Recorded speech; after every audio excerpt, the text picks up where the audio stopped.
сейчас выращиванием рассады.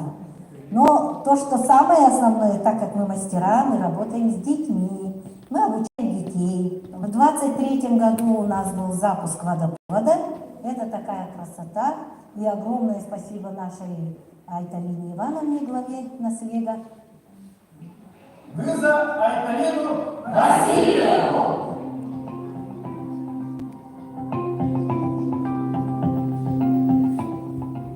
Zaten 5 yıl bolla, birinci sürbe lafı söyleyeyim. Bilgi turbunan tolakan söyleyeyim, 6-10'dan takka da bile yaptım. 9 yılın nakbolara bolla barkara taktarına, yanarına. Ondan da iyilerin bilgin naktardır, sürbe 9 naktar aydır. Bunların ikinci sürbe teksilaka, ulus granına kıttan bilgileri oldu.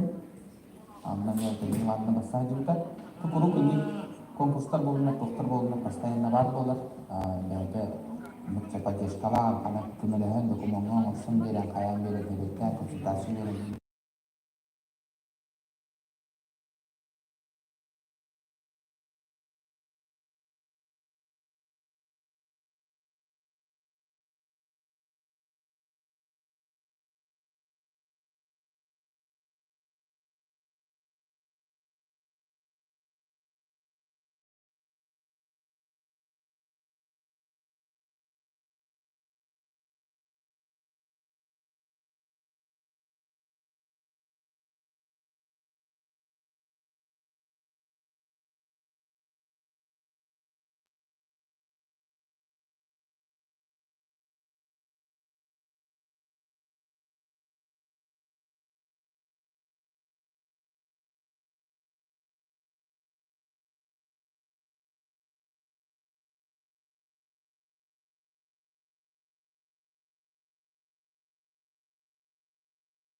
Он увеличивается. Понимаешь? Mana kira udah? Выходит. Ada. Это какой, который я последний дала? Нет, это другой же. Нет, еще у меня второй же был. Он раз. Тот поднимается вообще полностью.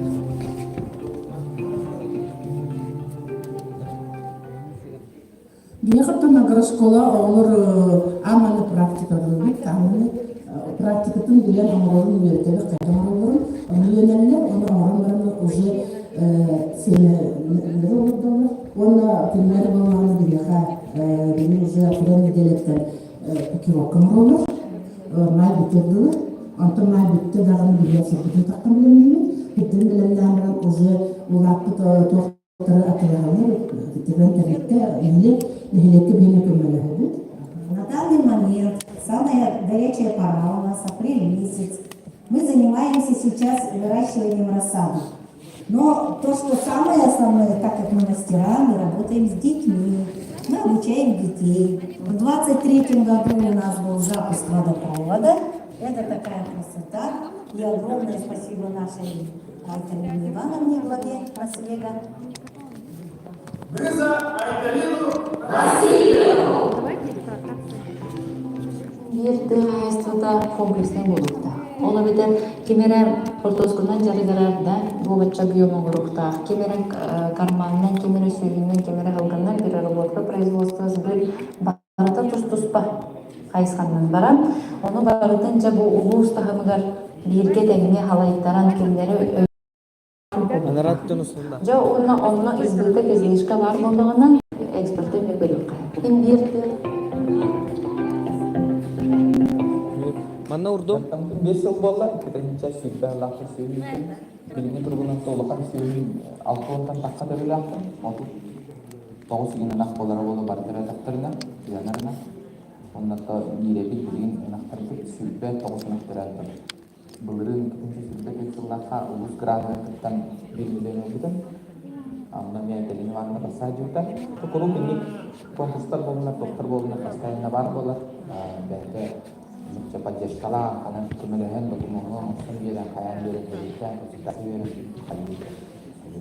Игорёне иттатаҗиха бирүләр нахтаби эдәпҗон болсының нәтиҗәсендә ванамны поддержкалар, айтылына ванамна Колыстан.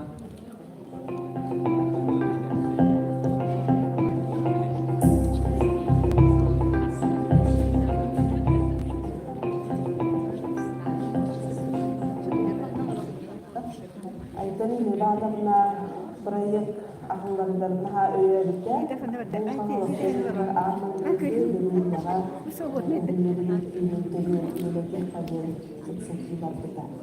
Ondan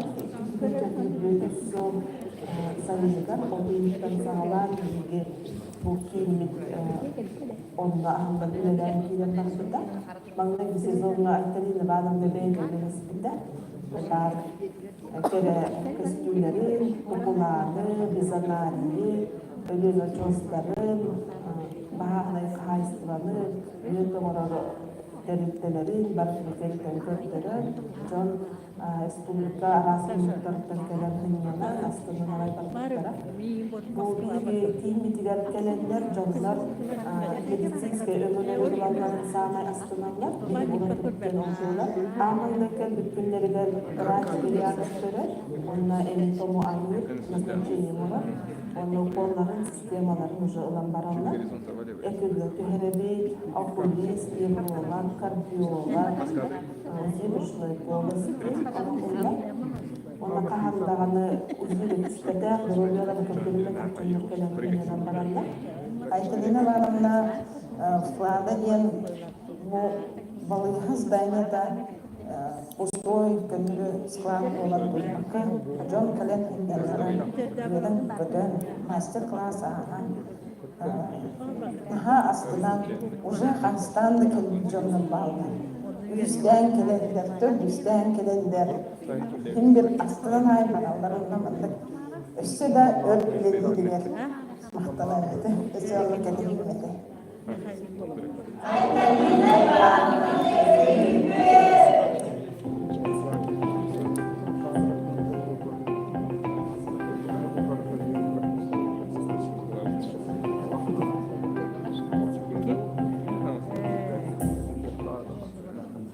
Максим Мартович Нактал болды. Директор болып, бес болып болғандықтан Норвегиялар тағы расположен болады.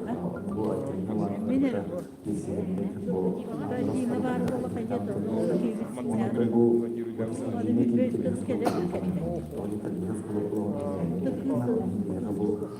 постоянно директоры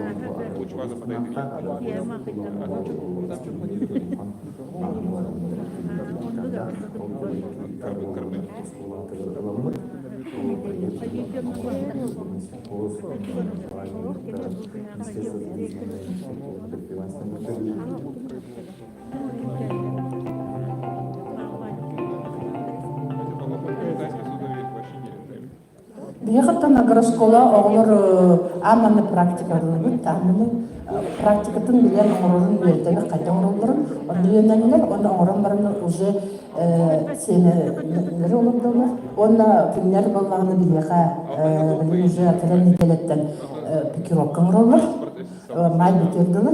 Антон май бүтті дағырын билиясы бүтін таққан білімдеймін. Бүттін білімден уже улаппы тоқтары атырағалар, тігін тәрілтті нәхелекке беме көмелі өбіт. На данный момент самая горячая пора у нас апрель месяц. Мы занимаемся сейчас выращиванием рассады. Но то, что самое основное, так как мы мастера, мы работаем с детьми, мы обучаем детей. В 2023 году у нас был запуск водопровода. Это такая красота. И огромное спасибо нашей Айталине Ивановне, главе Насвега.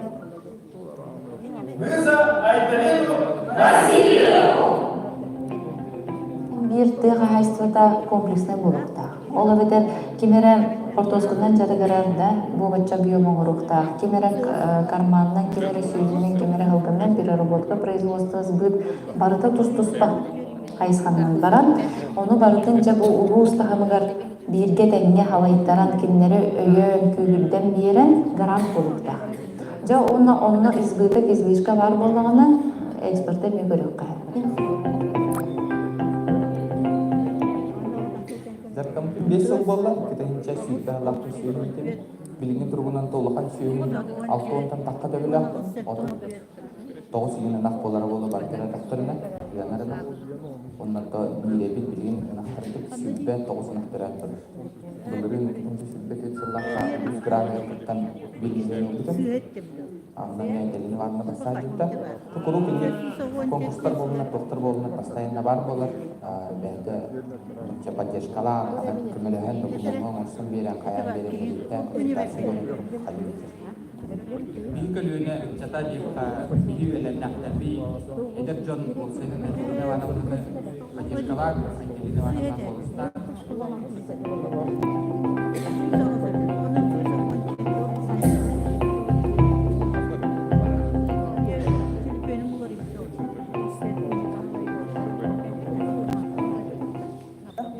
Айталина Ивановна проект ахыларына өйөрүнде бул каңалас улуугар аамалыгы делилияга бул улуурен икенин делилиялерин кайын кепсетки барбыта. Онтон 2-февраль үссө сайыныгар олдуйуттан сагалан билеге бул кийимит онна ахылар үлелен кийин барбыта. Маңдайгы сезонга Айталина Ивановна бейде велосипеде тоқ бар бұл қаңалас ұлығын бұл күндақтақын деген бар. Кәрі костюмерін, тұқыланы, бизанарийі, өлен очостарын, бағарнай қайыстыраны, өте ғорары тәріптелерін, барқын керіктен көктерін, жон республика арасынлықтарықтан кәлен үненен, астынан ағай барқыттара. Бұл бигі кейін митигәртелерлер, жонлар медицинская өзөлері ұлаларын саңа астынанлар, бигі ұлар кеткен олдулар. Аңайдайкен бүткендерігер врач гериатрикері, онна эмитому алыр, назначение морар, онна уколларын системаларын уже ұлан баралар. Экілер кехеребит, окулист, невролог, кардиолог, узибрушной полости, олғылар. Онна қағандағаны үзілі түспәтәк, дұролерін көрдірімі тәкчінлер кәлен күннен баралар. Айталина Ивановна склада ден балыйға зданията пустой склад болған тұрпақа жон кәлен күнненлері үйелін көтер мастер-класс ағын. Наға астынан уже қанстанды кәлен жонлар балды. Үстен кәлендер, төрдістен кәлендер. Ким бир астынан ай баралар оннамандык Өссө да өр үледи дигер мактана эмете, өссө алла кетеги эмете.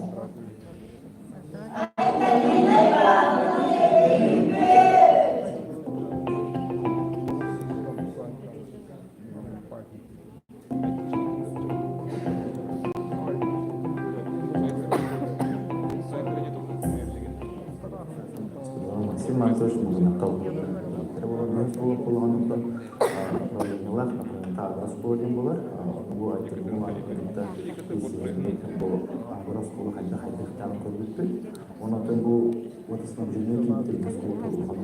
Олимпиада школа болгон директорлар у постоянно керек турара. Олуп сустан атала. Онтон бул бизге бул Европа да Онотон я айтываннакта бул агрос школа хайда бул проект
Добрый день.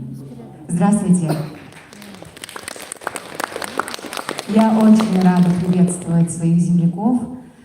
В первую очередь тех, кто сегодняшний день, в свой выходной день пришел сюда для того, чтобы, может быть, послушать, может быть, что-то важное для себя услышать, а может быть, задать вопрос, который вас интересует. Также я приветствую тех, кто смотрит нас в трансляции. Я думаю, что большее количество людей находится именно там, где-то по ту сторону мониторов, смартфонов, ноутбуков, компьютеров и так далее. Я постараюсь контролировать и те вопросы, которые будут возникать в онлайне. Все мы сегодня собрались для того, чтобы задать интересующие нас вопросы. Всех нас объединяет то, что нам не все равно, что будет происходить с нашим любимым хангаласским улусом дальше. Поэтому мы здесь, я надеюсь, для того, чтобы поговорить конструктивно, искренне, доброжелательно и, конечно же, эффективно и с максимальной пользой провести отведенные нам 90 минут времени. Меня зовут Анна Фомина, я урожденная покровчанка, поэтому всякий раз с огромным трепетом, с огромным удовольствием приезжаю сюда на родину, а сегодня, в этот день, в день потрясающего ледохода, дождя благословляющего, это для меня еще более волнительно, еще более почетно. Я надеюсь, что вы все настроены на беседу, и у нас сегодня есть гости, которые приехали также поддержать эту нашу беседу, задать интересующие их вопросы и поприсутствовать на ток-шоу «100 вопросов». Я с огромным удовольствием представляю наших сегодняшних гостей. Это председатель молодежного парламента при Государственном собрании Иль-Тумен Республики Саха-Якутия Антон Васильев, мотивационный тренер, продюсер личного бренда Власий Вердылин, инфлюенсер, популяризатор якутской культуры, предприниматель, блогер Паулина Турмель. председатель Ассоциации Совета молодых глав Республики, глава Адунского наслега Горного Улуса Владимир Текиянов. Вот такие у нас сегодня активные гости с активной общественной позицией. А сейчас я бы хотела представить вашему вниманию ролик, который посвящен Айталине Васильевой.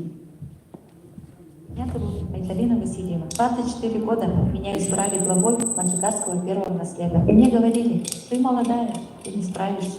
Но за 5 лет мы прошли то, что не каждому под силу. Первый год — это всемирный коронавирус, ответственность за каждого жителя. Второй год — леса горели как порох. Мы рыли траншеи всем селом. Третий год — началась специальная военная операция. С того дня и по сей день мы опора и поддержка семей и участников СВО. Четвертый год — реформа местного самоуправления. Мы открыто обсуждали с населением и инициировали поправки в проект закона. И несмотря на все вызовы, мы смогли реализовать с командой 90% наказов жителей. Построили самый длинный водопровод в республике. Открыли первый центр долголетия в сельской местности. Развили туризм и смогли увеличить поток молодежи в 2,5 раза за последние 3 года. Мы не ждем изменений, а создаем их. Стучимся в закрытые двери, пока не откроют. И наша сила в умении слышать и быть вместе с людьми.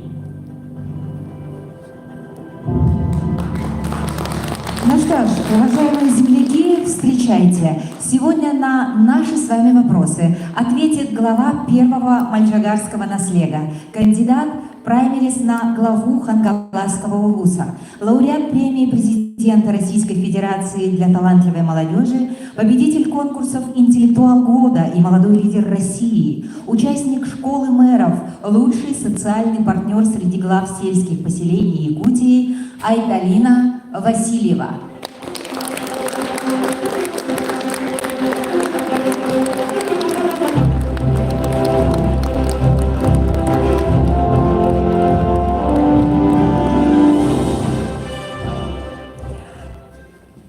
Ну что, Айталина, для начала я попрошу вас включить микрофон. Там нужно нажать на кнопку. Он включен. Да. И вы можете поприветствовать тех, кто сегодня пришел, и тех, кто смотрит трансляцию. Добрый день, дорогие земляки, дорогие хангаласцы. Рада вас сегодня всех видеть. Я очень надеюсь, что сегодня у нас будет действительно открытый диалог. И прошу вас задавать все, что вам интересно. Ничего, у нас никаких ограничений нету. Мы планировали дебаты, но быстренько переиграли. И сегодня я готова ответить на все интересующие вас вопросы. Я очень надеюсь, что вы примете активное участие, и в конце диалога у нас не останется никаких вопросов друг к другу. Спасибо. Я тоже очень на это надеюсь. Хотела бы ознакомить всех присутствующих с регламентом. Итак, как говорилось ранее, у нас ровно 90 минут. И у нас есть, насколько я понимаю, 2 сигнала каких-то таинственных. Первый сигнал, который ознаменует середину тайминга. Мы можем послушать этот сигнал? Отлично, понятно, спасибо. И второй сигнал, который прозвучит за 5 минут до завершения нашей встречи. Вот так. Все довольно строго по времени, поэтому я очень прошу, при формулировке вопросов будьте, пожалуйста, компактными, четкими, поэтому продумайте, как вы его будете задавать, хорошо? От этого будет зависеть многое. У нас здесь есть очаровательные наши девушки, которые, если вы поднимете руку, они увидят, что вы желаете задать вопрос, и подойдут и дадут вам микрофон. Хорошо? А за трансляцией, за теми вопросами, которые будут задаваться в онлайне, буду следить я. Первый вопрос Айталине от меня. Как вы себя чувствуете в таком открытом диалоге, в таком новом, нужно сказать, формате? По-моему, но я, во всяком случае, ни разу не видела, чтобы кандидат приглашал на такой открытый диалог с трансляциями. Волнительно, очень жарко. Да, но все-таки цель такова, что, к сожалению, исходя из того, что я не смогла увидеться со всеми лично, не смогла до всех донести свои мысли, свои видения, И в целом это для нас возможность как-то донести до людей, ну, рассказать о себе, о своих видениях и, может быть, заручиться их поддержкой.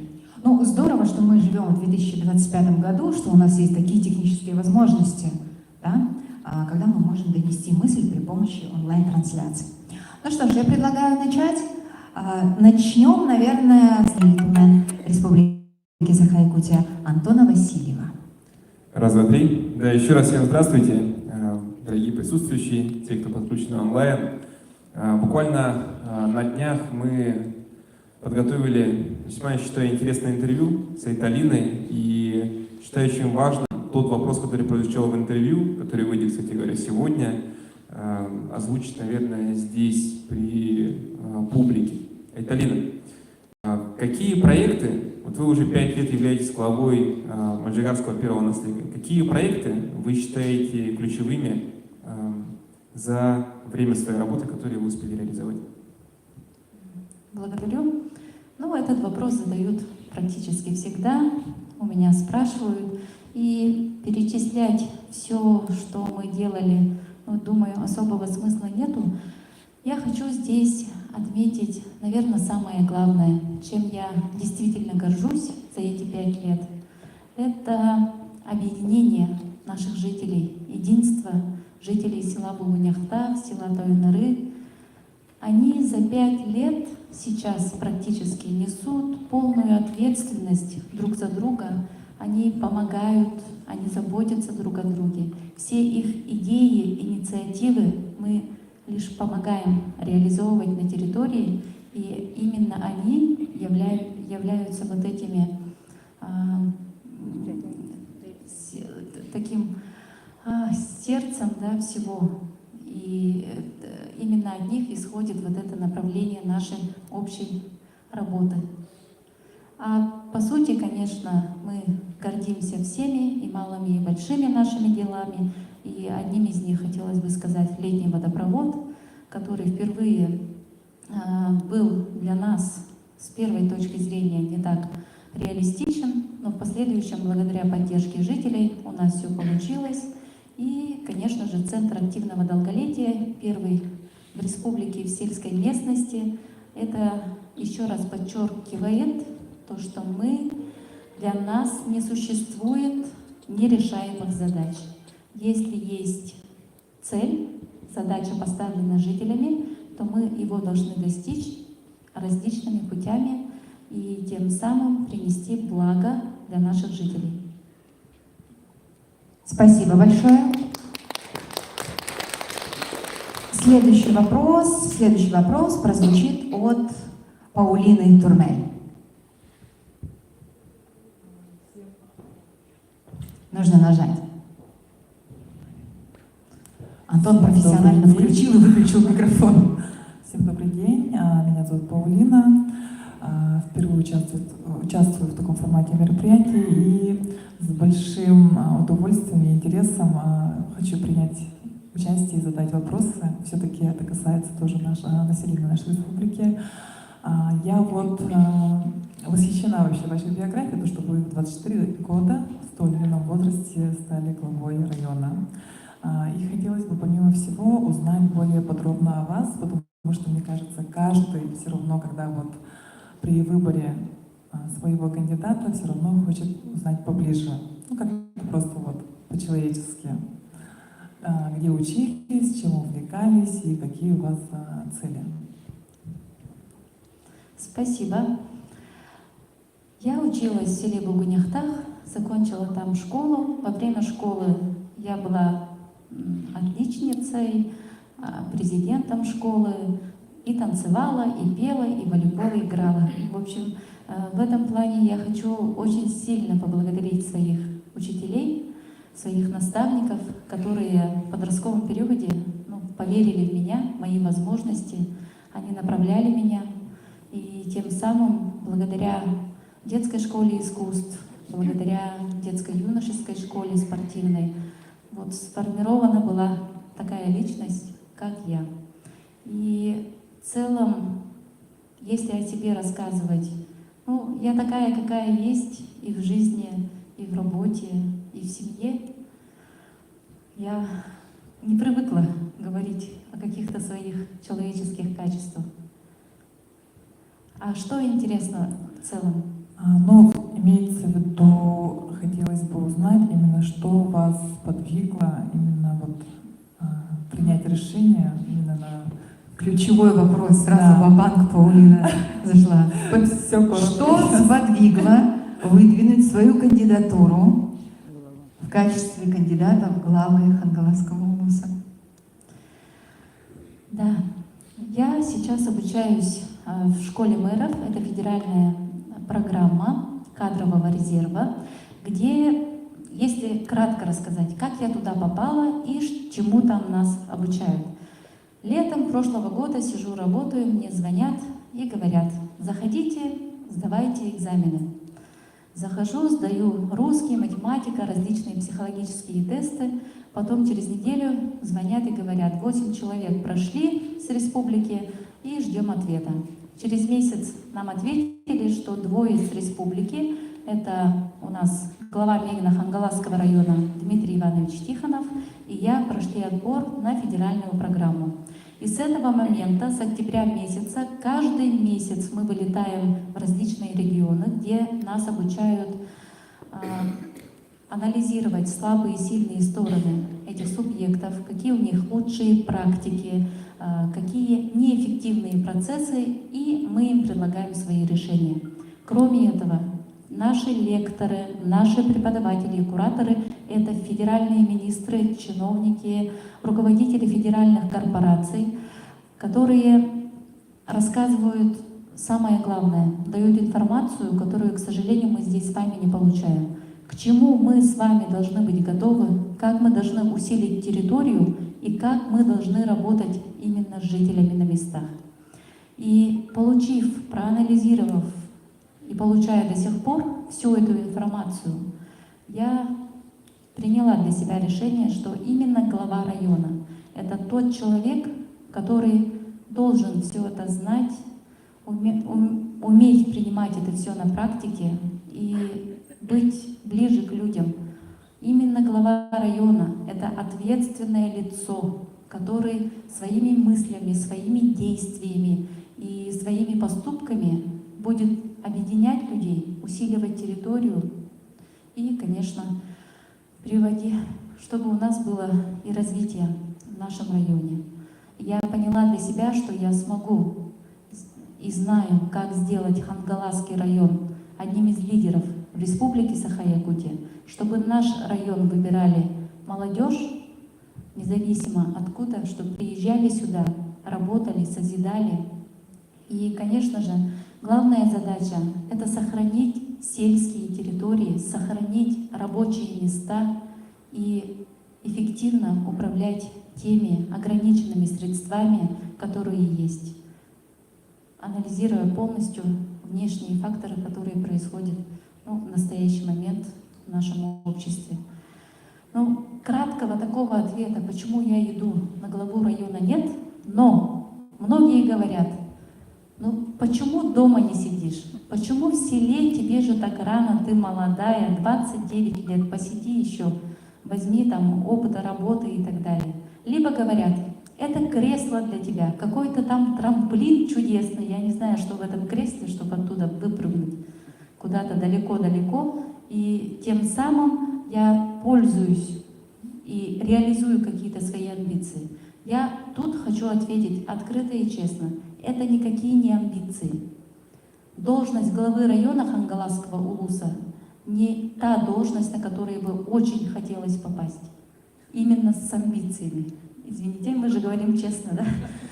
Поэтому я хочу сказать и донести, что это искреннее желание, не какая-то политическая игра. Я вижу, в каком мы сейчас положении вместе с вами находимся. И именно сейчас нам нужно внести вот эти изменения, понимать и быть рядом с людьми. Поэтому в этом плане не было другого варианта. И всю свою вот эту молодую, женскую, неопытную даже энергетику я хочу именно пустить на развитие своего родного Хангаласского улуса.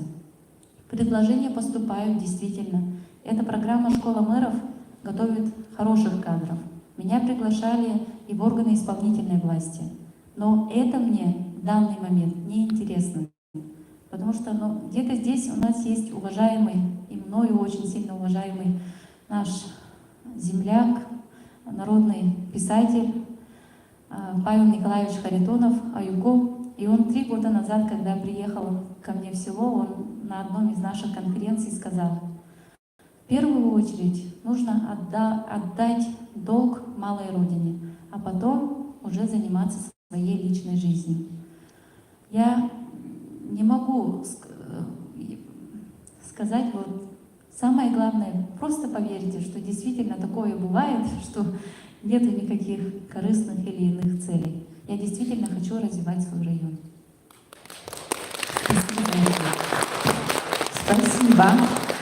Но если уж мы заговорили о привлекательности хангаласского улуса для молодых специалистов, высокопрофессиональных людей из разных улусов и регионов нашей республики, то, наверное, очень логично будет передать микрофон для следующего вопроса нашему гостю, главе Адунского наследия горного района Владимиру Текиянову. Добрый день, уважаемые жители Хангаласского улуса, уважаемая Айталина Ивановна. Я соглашусь, сначала выскажусь немножко, да? В республике появился некий пласт таких молодых глав, которые душой и сердцем работают ради своего родного наследия и улуса. Я думаю, такое явление в последнее время впервые появилось. Очень много молодых глав, которых не интересует, какие-то политические амбиции, должность, ради которого нужно сесть в кресло, да? Они просто душой и сердцем стараются и работают ради своего населения. И Айталина является ярким представителем этой молодежи. Мы в 2023 году заново организовали Совет молодых глав республики. Мы с ней сопредседатели. И думаю, у нас получилось. Провели несколько форумов для повышения компетенции всех глав республики. И в нашем нелегком деле очень много проблем. Именно мы, главы поселений, являемся проводником между населением и властью. Вообще, да? И у меня возник такой вопрос. Если жители обращаются к вам по нерешенным проблемам, как быстро вы и ваша команда отреагируют на это, и существуют ли красные линии для решения таких случаев? Спасибо. Спасибо большое. Вы не подумайте, что у нас вопросы заранее заготовленные. Действительно, мы сами лично пригласили наших друзей, знакомых, да, и с некоторыми я только-только знакомлюсь, увиделась. Но суть в том, что это все сильные личности в различных направлениях, и у них есть какие-то интересы, которыми они могут спросить также и у меня. Поэтому независимость, она так таковая имеется. А Владимира, конечно, я знаю довольно-таки давно, вместе реализовываем несколько проектов и на территории республики, и в целом в наших населенных пунктах. Хочу сказать следующее. Ты спрашиваешь про разграничение полномочий. Правильно? То, что имеется красное, вот это наше, вот это не мое, это мы не можем. Нет, вообще по нерешенным проблемам на уровне своего наследия и на уровне улуса. Не только по новому законодательству. Да.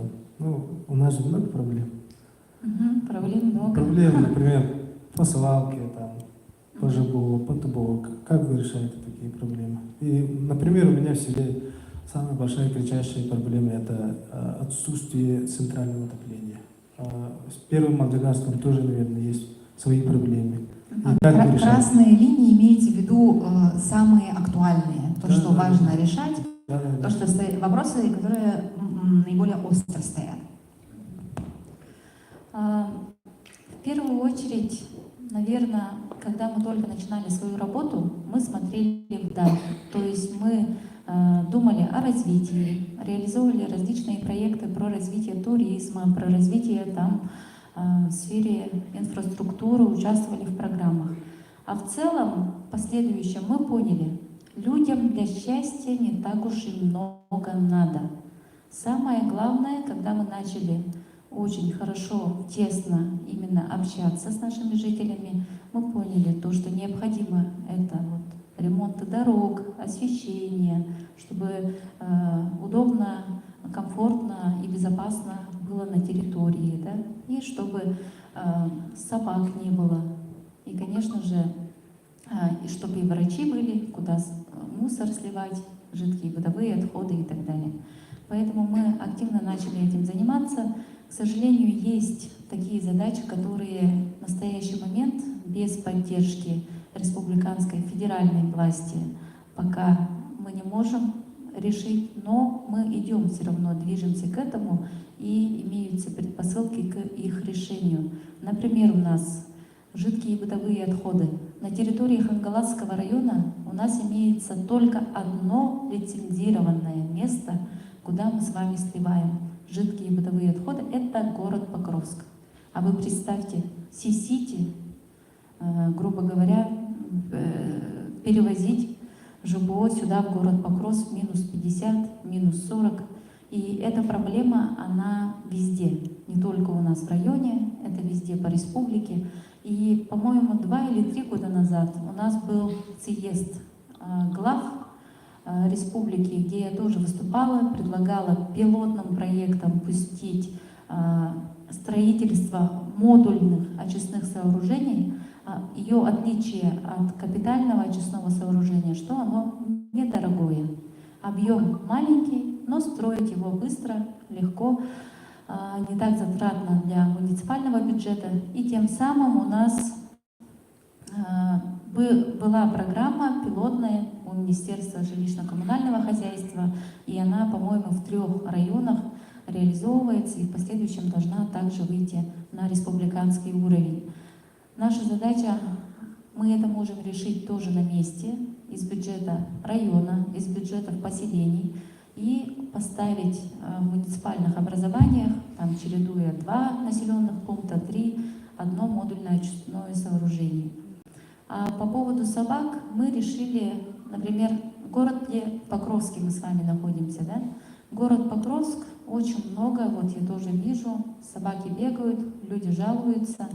В этом плане у нас ограниченность бюджета, ограниченность нормативных правовых актов, да? Но мы с командой решили, пойдем дальше, не будем смотреть на ограничения, не будем пугать людей, а будем их мотивировать. И что мы для себя приняли?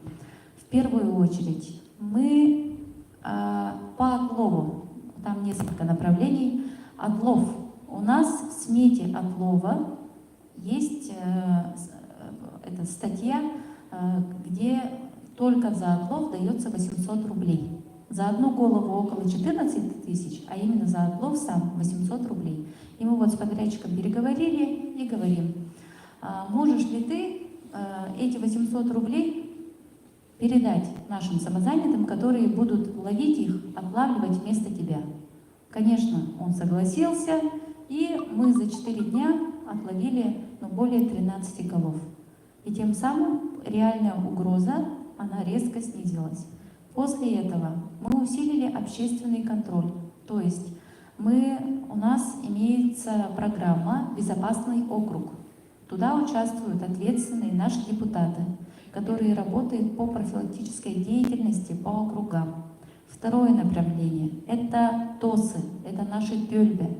Они у нас соревнуются, и когда они соревнуются, мы им говорим дополнительных 10 баллов тому, у кого на территории нету никаких правонарушений по содержанию домашних животных.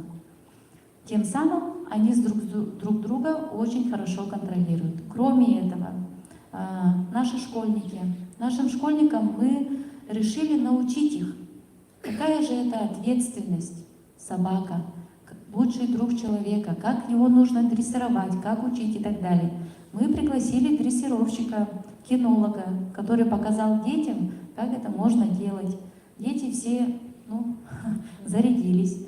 И после этого мы провели конкурс «Лучший хозяин», где они нам показали не просто дрессировку, а их прививку, вакцинацию, цепи, место содержания и так далее. Таким образом, денежным призом при всех детях мы наградили в Новый год, они тоже были радостные. И на следующий учебный год мы планируем такой же конкурс среди классов.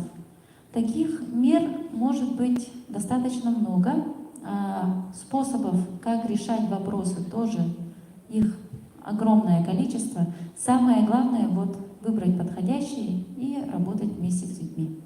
Ну, мне кажется, здесь ключевой момент по поводу того, что тот опыт, который у вас имеется, это одна история. Как вы себе представляете, как его можно масштабировать? То есть одно дело на уровне, допустим, села Булгуняхтах это делать, а в ручном порядке это можно, самостоятельно можно отслеживать. Масштабировать на уровень Хангаласского улуса, такого большого, такого разного, такого не везде одороженного, скажем так, да, обеспеченного дорогами. Как это можно сделать? Как вы это видите? Весь Хангаласский район состоит все равно из таких же населенных пунктов, как и Булгуняхтах, да, и город Покровск у нас разделен также на микрорайоны, поэтому организовать работу независимо от территории имеется возможность. Ну и, конечно же, функции тоже можно поменять. У нас есть еще такие и в Жерском наследии такое есть, и в Булгуняхтахе, Моксоголохе, такие клеточки, куда собаки тоже сами заходят, их отлавливают. Ну и, конечно же, необходимо работать на законодательном уровне, то есть предлагать свою инициативу по изменению действующих нормативно-правовых актов, чтобы, как говорится, руки наши были не привязаны к запретам, да, чтобы даже мы не смогли защитить своих жителей. Вот в этом плане также мы параллельно будем дальше работать.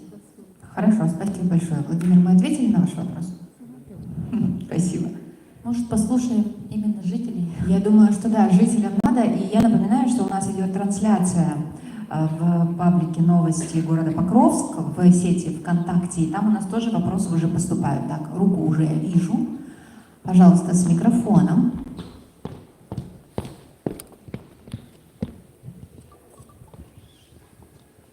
Слышно, да? Здравствуйте, Сафронова Марина Николаевна. Меня такой вопрос интересует. Мы при других кандидатов слышали Ильина, Гребнева, родословную. Ильева мы знаем с прошлых выборов родословную. Хотелось бы узнать про ваших родителей, откуда родом, чем занимались. Спасибо. Я родилась третья в семье, семья Федоровых.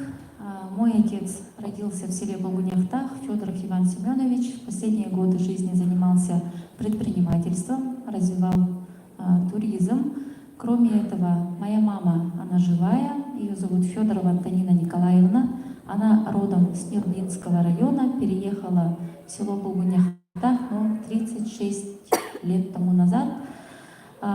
Является начальником ТЮЛьБе. Кроме этого, она работает в настоящий момент в детском саде Кереча сторожем. Всю свою жизнь она проработала в потребкооперации «Холбос» более 36 лет.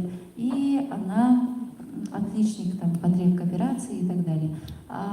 У меня есть два старших брата. К сожалению, старший брат скончался во время ковида. Его дети — это мои родные племянники. Они находятся у меня в опеке. Средний брат работает в природном парке Ленские столбы, имеет свою семью, живет здесь, в городе Покровске. Я сама родилась в селе Булгуняхтах, и у меня есть муж, он сам с Верхоянска, очень мудрый молодой человек, который знал, кого берет в жены. И очень хорошо меня поддерживает во всем, во всех моих начинаниях. И каждый из вас скажет, в любой работе это самое главное тыл. И в этом плане мне очень повезло именно с семьей. Они все меня поддерживают, во всем помогают. У нас 2 детей. И что еще рассказать? Дедушка тоже с Хангаласского, с Ботома, с Таюнаров. Бабушка Чурапчинская. Во время, когда там не росли сенокосные угодья, они переехали сюда, встретились с моим дедушкой, и она осталась тут. Еще дальше рассказать. До какого колена знаете историю рода? Я честно изучаю историю рода. Вот у моего дедушки есть родной старший брат, он был председателем сельсовета в моем Булбанихтахе, Сава Сидорович, его очень многие тоже знают. И после этого, кто был их родителем, там, кто был дедушки и так далее, там, к сожалению, такая завеса тайны, которую мы сейчас вместе вот с братом решаем, изучаем. Но я думаю, также у меня есть дядя, точнее был, наверное, вы его знаете, Федоров Гаврил Семенович. Он заслуженный юрист, доцент и почетный гражданин Можайгарского первого наследия, патриот, который очень много объектов также и спонсировал, помогал реализовывать. Спасибо большое. Мне кажется, исчерпывающий ответ. Есть ли еще вопросы? У меня есть вопрос из онлайна, довольно объемный. Вопрос задала Розалия Павлова, и он звучит следующим образом. Каким вы видите Хангаласский улус через 5 лет? Через 5 почему-то. Видимо, к концу срока главы. Да, через 5 лет, конечно, это время очень короткое. В Хангаласском районе, если, людям в основном интересно строительство. У нас, к сожалению, темпы не такие высокие, чем в других районах. И нам необходимо обновить, отремонтировать, построить очень много социальных объектов. Я даже где-то видела, мне никто плохого не рассказывает, что обо мне говорят, но я увидела, где сказали, вот мечтает девочка, мечтает, что все это переделает, фантазирует, но как она это сделает? Вот при входе вы получили программки, там имеются, это предварительная программа. Что это такое? Это все мероприятия, планы органов исполнительной власти, то есть различных министерств и так далее, все, что можно уже начать реализовывать на территории Хангаласского улуса, либо они будут реализованы независимо, кто там будет главой и так далее. Кроме этого, в этой программе не хватает именно мнения и мнения людей, жителей. Потому что иногда, как я говорю, бывает так, что жители хотят одно, а мы видим совсем другое и пытаемся навязать, либо сверху что-то спустить. И в этом плане здесь самое главное, после праймериза мы с командой будем изучать территории. У каждой территории, как я говорила, есть сильная и слабая сторона. И для его, чтобы ее усилить, нам необходим комплексный анализ. И для этого, начиная с количества жителей, сколько мужчин, женщин, детородного возраста, до анализа почвы, объектов инфраструктуры и так далее, мы это все проанализируем, находясь именно на местах, минимум от 2-3 дней, привлечем экспертов региональных, федеральных, и тогда уже осенью у нас будет реальная программа, комплексная, нашего стратегического планирования и в целом, что мы будем реально делать. И там уже будет видно, какими темпами через 5 лет, чего мы с вами достигнем. Но если посмотреть в целом, нам необходим в нашем особом случае особый документ. Он называется «Указ главы Республики Саха-Якутия о социально-экономическом развитии Хангаласского улуса до 2040 года». Такой основной указ поможет нам структурировать все виды строительства социальных объектов. И такой документ есть у многих районов нашей республики, и Хангаласский район может, мы можем сделать так, чтобы он тоже не был исключением, и у нас появился такой документ, который в целом ускорит процессы строительства. Вот. И через 5 лет я его вижу, что люди здесь будут радостные, улыбающиеся. Но, по крайней мере, они будут гордиться не только своей великой историей, но будут гордиться настоящим и будут строить светлое будущее.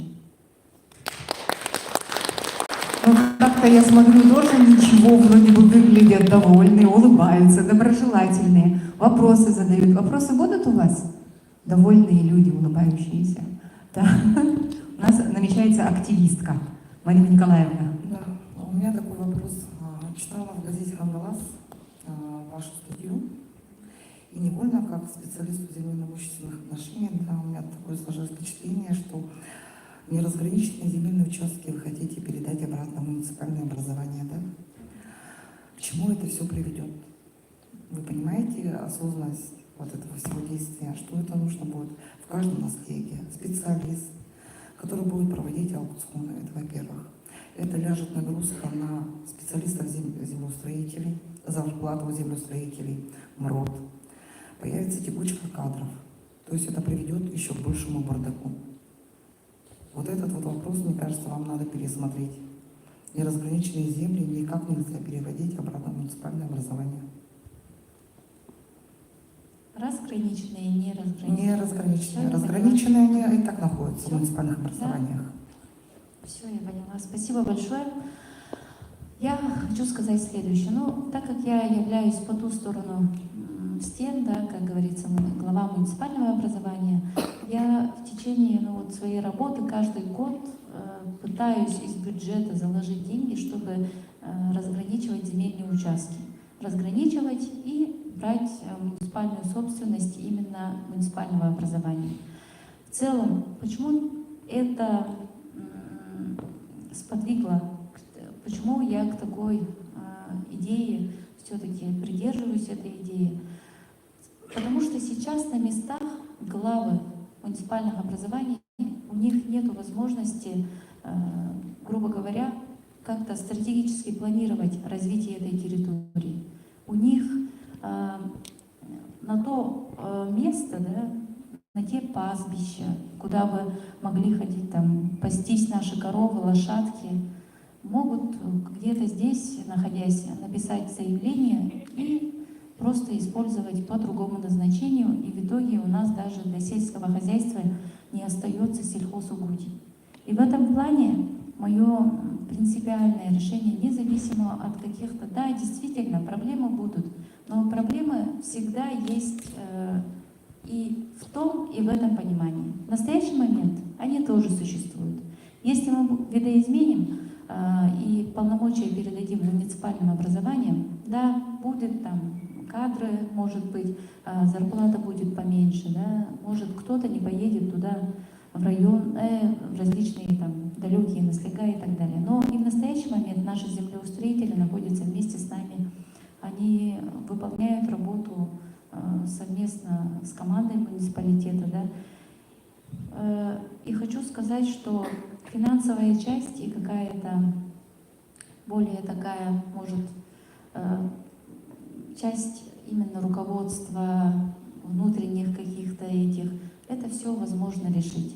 А именно, когда ответственность земельных участков будут нести именно жители муниципальных образований, то есть их представители, наследная администрация в лице главы, это намного больше результата приведет.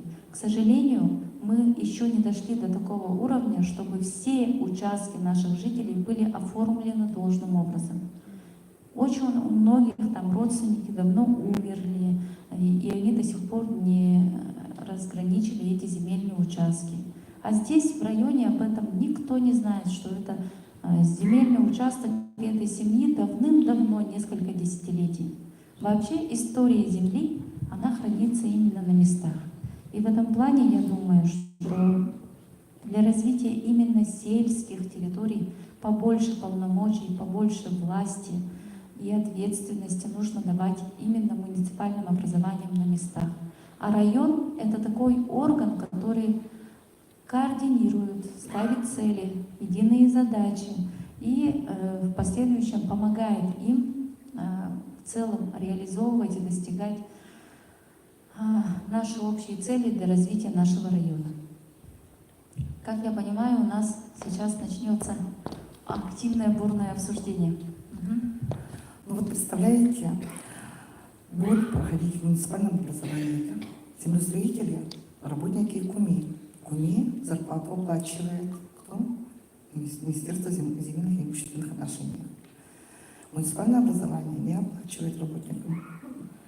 И получается, на местах наши землеустроители выполняют еще функции муниципального работника. Да? Почему нет доплат, например, за вашу работу? Они не обязаны делать то, что вы скажете, они должны делать то, что Министерство земельных и имущественных отношений, да, назовет задание. Например, с 23 декабря 2021 года централизованная система в программе 1С Наргиз УЗР, в которой все имущество, земельные участки, имущество заносит каждый специалист, землестроитель. В нашем районе, получается, мы находимся на предпоследних местах, что очень даже стыдно, и по сей день до сих пор Наргиз УЗР не заполнена. Если посмотреть на соседей из горного района, там у них уже занесены земельные участки, там занесены организации, то есть можно на кнопочку нажать и увидеть, например, такая-то школа, столько-то квадратных метров, столько-то там, то есть паспорт объекта полностью занесено. У нас в этом плане не сделано ничего. По вашему наследию в Булгнехтах выполнили 100% Наргиз УЗР заполнение?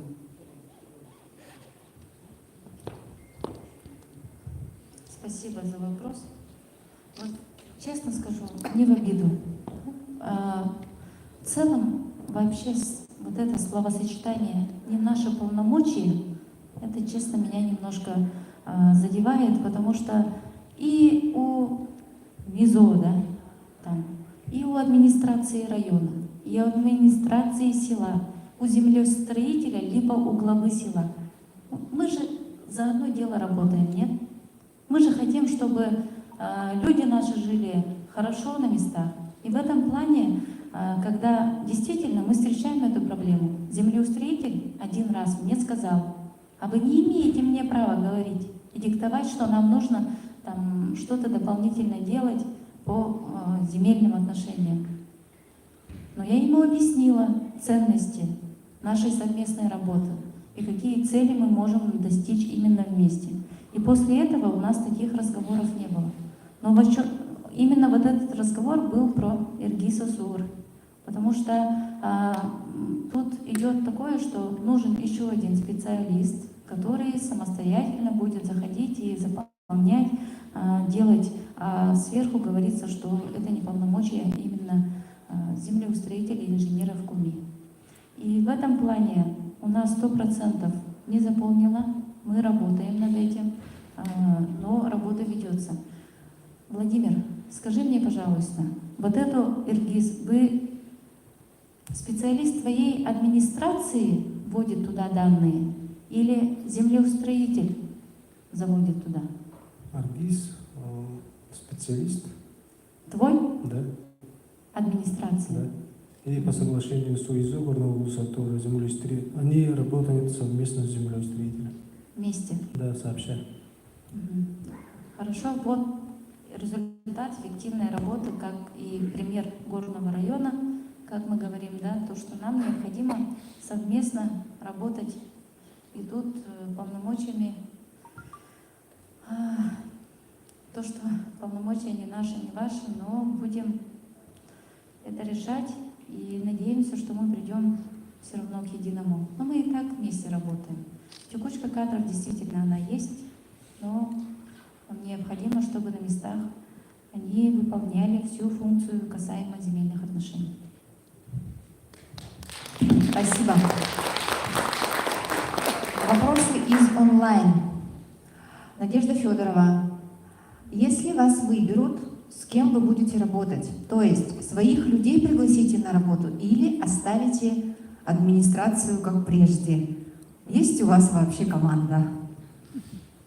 Хороший вопрос. Отлично.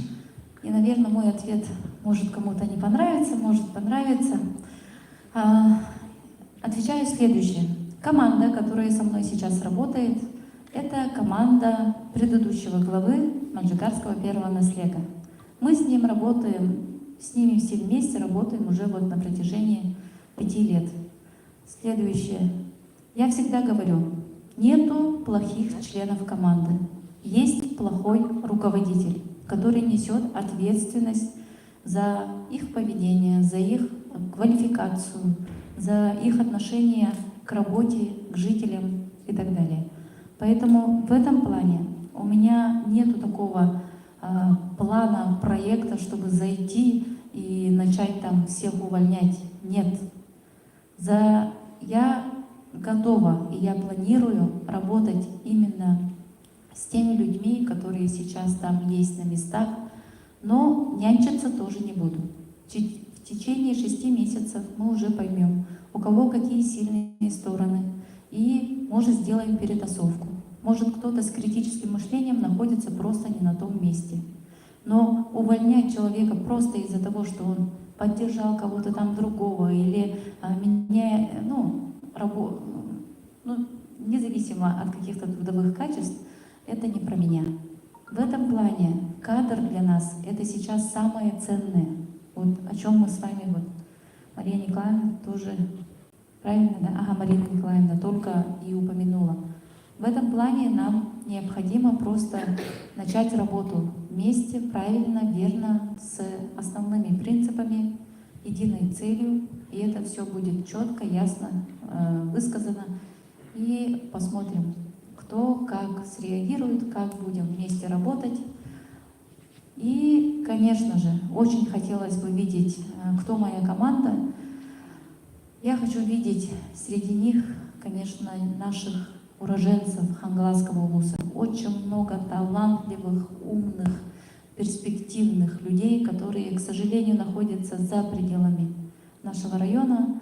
И создать для них условия для возврата именно в свою малую родину, чтобы достичь высоких результатов. Будем окружать себя экспертами, то есть квалифицированными кадрами, и из имеющихся кадров тоже помогать им ими становиться. Спасибо. Вопрос из зала. Представьтесь, пожалуйста, сначала. Мария Николаевна Кадыров, 4-я школа, учительница физики и математики, да? Но, скорее всего, это не мой вопрос, а, скорее всего, это из группы Хангалас Сонуннара. Там идет везде, во всех социальных этих сетях, уже сейчас везде полемика, везде вот этот прайм-лист, так везде, всюду обсуждают. И вы знаете, да, сейчас у нас очень много населенных пунктов за рекой, правильно, да? И вот они попросили, вот такой они задают вопрос. И сказали, кто может присутствовать вот здесь, вот прямо сейчас, да, чтобы мы задавали. И вот спрашивает, «Өрүс оңордағы нехилеттер қахан гастаналарын ыйтарын эре», дилдер. Это просьба, с того берега. Я вам передаю, как ответите на такой вопрос. Мақтал. Элиңерге биһиги барасыл жыбыппыт, нехиленненегетте көрсүбүппүт. Оннотон биреме сүрүм вопростара көп от болар, газ сетеменде каан биха келериден. Бихантан тахары километр. Мен хаңластан газ бар, оннотон бу биха хаңласка. Кыраннан даганы тибекке халан кабыттен. Оннотон биһиги билеген Илтүмән депутаттара, онна биһиги районнағы депутаттар бит тәңге бирге үлелеген сылжаллар. Онна документ да тахан турардақ, протокольна кирен турардақ. Оннотон мен бәймен түйіттен әттәқпіне. Газ ити вопроғы опсайынан, газ кедейчеға гарантированно бар болуқтақтен. Оны болағына именно илин әңгер өттүдігер газ кириде реальный. Онотто бу 5 жыл игер сидигихпиттен эреллехпит. Онотто билигин эме үлетин хагылан, ажыгыттыган балаган игер бу эгин дигидигер өссө түгүл келен бугар чахынан кепсән сагалатахпына. Онно өссө точно дигән кагыс сылга кини кыржык олохо кирериден. Сәп.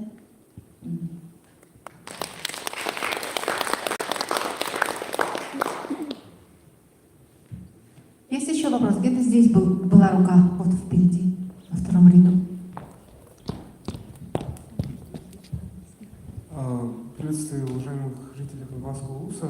Меня зовут Баймыр. У меня вопрос непосредственно к Айталине. Вот первый вопрос будет про подход. Чем ваш подход отличается от других существующих, можно сказать? И второй вопрос, он будет нацелен на экономику Хангаласского улуса. То есть, какой вы видите и какой она должна стать в целом в будущем? Спасибо. Очень хороший вопрос. Спасибо. Насчет подхода. Как отмечают наши жители, наша главная особенность – это открытость. Открытость именно не боязнь что-то сказать лишнего, либо что-то укрыть от людей. Мы говорим нашим жителям все как есть. Каждую неделю мы проводим, я сама лично провожу прямые эфиры в социальных сетях и отчитываюсь, какая работа проделана за предстоящую неделю, что мы смогли и что не смогли, почему мы не смогли и как мы это будем решать. И последующую неделю также. И в первые годы, конечно, люди смотрели как сериал, в последующем они поняли и осознали, что мы действительно работаем ради них. И после этого момента они начали нас полностью поддерживать, помогать, инициировать свои проекты. Поэтому открытость — это очень необходимо именно еще в настоящий момент, когда все люди находятся в таком стрессовом состоянии, никто никому не доверяет, каждый занимается своим делом. И в этом плане мы как сейчас ток сена, куда бросишь спичку, и она может загореться. И в этом плане именно вот эта женская мудрость, гибкость, когда ты можешь найти подход независимо от старшего поколения до ребенка. И в этом плане нужно быть ближе, чтобы уметь слышать людей и делать именно их желания ориентиром своей работы. Кроме этого, мы подходим креативно, для нас нет нерешаемых задач, мы все равно рано или поздно достигаем своих целей. И вот до этого был ролик, говорили, 90% наказов, обещанных для наших жителей, мы исполнили, и 10% последующие мы должны по плану закончить до сентября этого года. И это еще раз доказывает то, что пока мы не завершим все планы именно на территории, на развитие Хангаласского района, я никуда на высоко поставленную или куда-то в другую степь, должность, никуда не уйду. И это слово — доказательство того, что и нашей работы в селе Бугуняхта.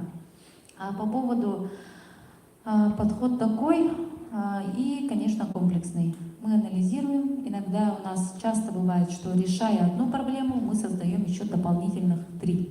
Поэтому, чтобы такого не было, нужно очень хорошо анализировать всю ситуацию со всех сторон и, конечно же, брать во внимание экспертов.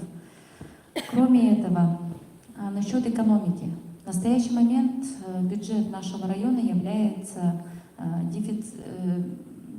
дотационным, то есть у нас собственных доходов намного меньше, мы сами себя обеспечить не можем. И в этом плане, чтобы достичь стабильной экономики, в первую очередь необходимо заниматься сохранением рабочих мест, созданием, поддержкой наших предпринимателей, самозанятых, новых людей, которые будут создавать вот эти рабочие места именно на территории, на местах. И когда я говорила про анализ территории, я говорю о том, что там будут созданы именно градообразующие предприятия по различным направлениям. Это может быть сфера услуг, промышленность, производство, сельское хозяйство. И в этом плане они будут развивать эту территорию, будут приносить дополнительные доходы и не только для населения, но в целом для бюджета. И кроме этого, сейчас по-старому не получится. Раньше как было? Вот глава заходит в кабинет, встречается с депутатами, ну я это утрирую, да, и разделяет бюджет на свои обязанности, которые предусмотрены законом. И в последующем начинают их реализовывать. А сейчас даже на обязанности денег не хватит. И не хватает по сей день. Что тогда будет? Каким должен быть руководитель, чтобы при нехватке средств он не говорил: денег нет, но вы держитесь. Все знают, да, эту фразу. А я принципиально всегда говорю, что нехватка ресурсов, средств — это в первую очередь ответственность власти, ответственность руководителя на территории, который должен эффективно пользоваться теми средствами, которые есть, да, и в последующем привлекать иные средства, чтобы достигать благосостояния людей.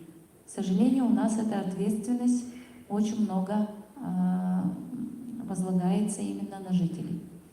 И в этом плане у нас имеется сейчас новый закон о местном самоуправлении, который вступит в силу с июня этого года, где имеется статья, если не ошибаюсь, 68-я, где говорится о том, что муниципальные образования имеют право создавать хозяйствующие субъекты, межмуниципальные хозяйствующие субъекты. Это говорит простыми словами. Сейчас там 2 администрации, 3 и так далее совместно вместе могут создавать ООшки, там, общество с ограниченной ответственностью, АО, ЗАО и так далее. И именно это юридическое лицо будет привлекать иные внебюджетные средства. Также закрывать лысины, где нету предпринимателей, где нету кадров и так далее. Кроме этого, есть структура финансового фонда, и здесь он в практике имеется тоже у нескольких районов, где этот финансовый фонд очень хорошо работает именно по внутри себя, привлекая инвестиции от недропользователей, от больших компаний. И вот эта схема, которая работает, она потом дает проценты, которые в последующем пойдут для развития именно района. Кроме этого, в школе мэров у нас курируют такие большие госкорпорации, как ВЭП-РФ, Дом-РФ. Именно они являются источниками финансирования и государственных, и муниципальных проектов. И в этом плане они готовы также совместно с нами сотрудничать. И в целом я хочу сказать следующее. То, что если у нас имеется возможность на различном уровне, там, на федеральном, на региональном, то моя команда, и я в том числе, мы будем привлекать эти средства для развития нашего района. Тому доказательство село Бугуняхтах. Мы участвуем во всех программах. И результат у нас довольно-таки хороший. Привлечение инвестиций на более 30 миллионов рублей в течение года. Спасибо. Спасибо вам. Вот насущные прям проблемы у людей. Аж 2 человека друг друга вторят и дублируют, пишут. Очень много жалоб на сбой и невыход на рейсы внутригородского, межнаслежных рейсов и на сокращение графика 201 маршрута. Тут пишут еще не только 201, но и наши рейсы, 110, 114, 113. Местные, наверное, знают, о чем идет речь. Я пока не очень понимаю. В общем, вопрос следующий. Как видите решение данной проблемы? Транспорт. Да, транспорт. Транспорт, внутренние местные перевозки — это обязательно необходимо систематизировать. Должна быть гарантия постоянная, чтобы люди знали, когда придет автобус, когда он выходит и так далее, чтобы не было за 5 минут отмены этого рейса. И в этом плане вот из таких маленьких негативов это все превращается в большой комок недовольства всеми, вся вокруг того, что у нас происходит. Поэтому по поводу местных перевозок. Мы в селе Булгунехтах, у нас тоже этот вопрос является актуальным. Мы совместно с Атлант Авто работаем, они идут на контакт. И в этом плане мы со своей стороны свои предложения тоже вносим, пытаемся, собираемся у нас в районе, обсуждаем. И есть там проблема следующая. В первую очередь не хватает кадров, водителя. Водителя нет, хотя для него, вот пользуясь моментом, хочу порекламировать. Водителем в Атлант Авто вы можете даже работать как вахтовым методом. У вас зарплата будет больше 80 тысяч. Вас, если нету прав, то вахтовым методом больше 80.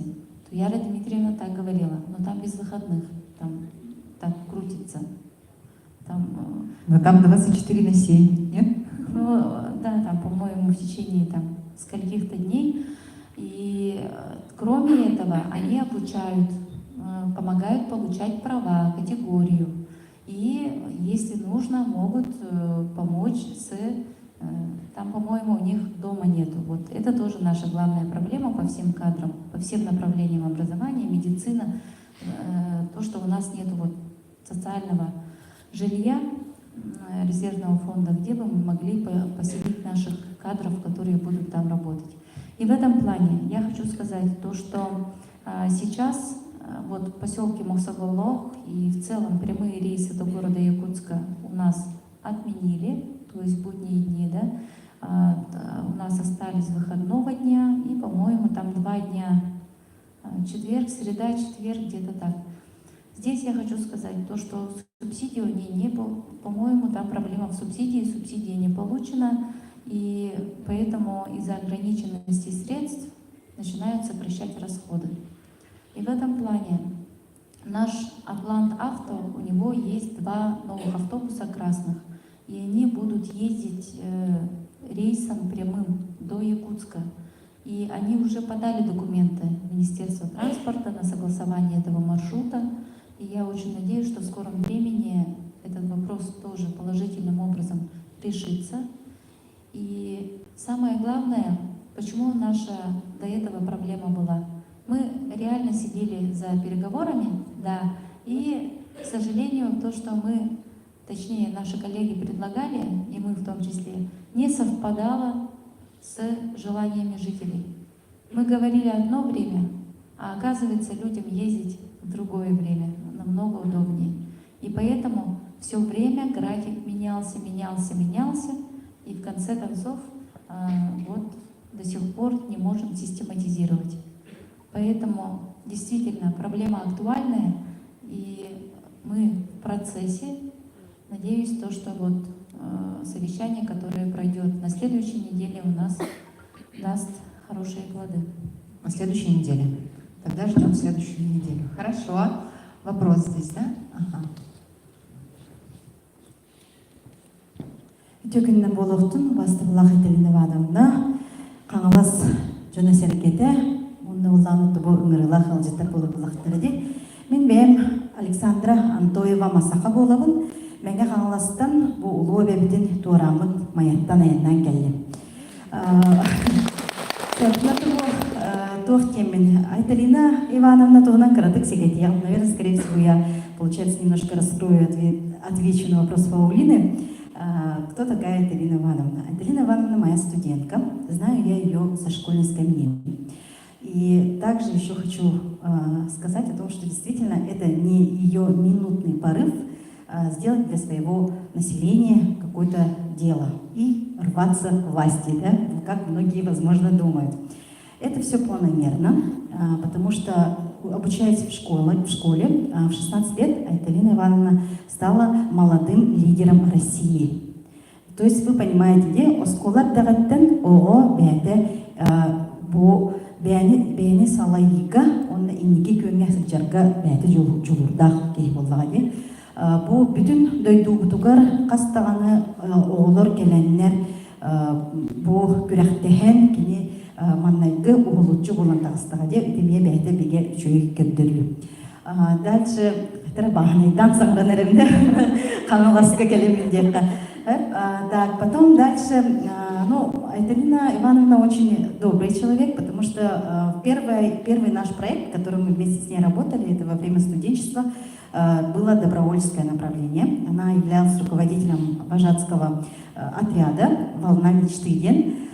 И мы приехали в село Булгуняхта в 2012 году и проводили там добровольческую акцию для ветеранов, пожилого населения села и для детей.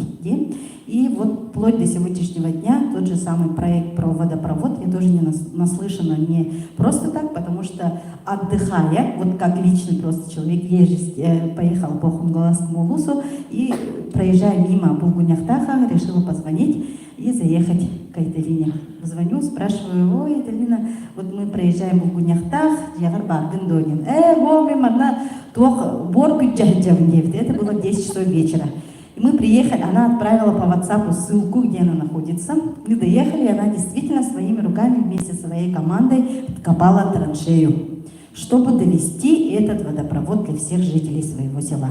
То есть это человек своего дела. Это не понаслышке. И манна выступает тут паппан. Айталина является юристом, олин законнарга имея улох учугейдик тренер. Это тоже очень важный фактор, я считаю, для кандидата, чтобы разбираться во всех аспектах наших законов, потому что наше обычное население, мы, к сожалению, очень многого не знаем. Говоря о формировании бюджета населения, мы тоже можем говорить о том, что сколько угодно мы можем говорить, денег нет, но на самом деле это все зависит от нас, как формируется бюджет, от количества проживающих и зарегистрированных в ней людей. Вот сколько вы будете покупать квартир своих детям, это как бы не укор, да, но своим детям в городе Якутске и регистрируя им, то вы даете бюджет в город Якутск. То есть каски бу бягат нехлек китигер регистрацияламытнан ол отчонон бюджет комулар. Если все будут переезжать в город Якутск, то город Якутск также будет становиться лучше, прекраснее, с лучшими дорогами, освещением, детскими садами и дополнительными образовательными центрами. Но не ваше село. Айтенерде олин колубра кихи бюджеты мяне взять из воздуха того бихеха по правительства катчибер бетиден этен олоранерен жеголоранерен этер тухпы брапы полбадах теминде.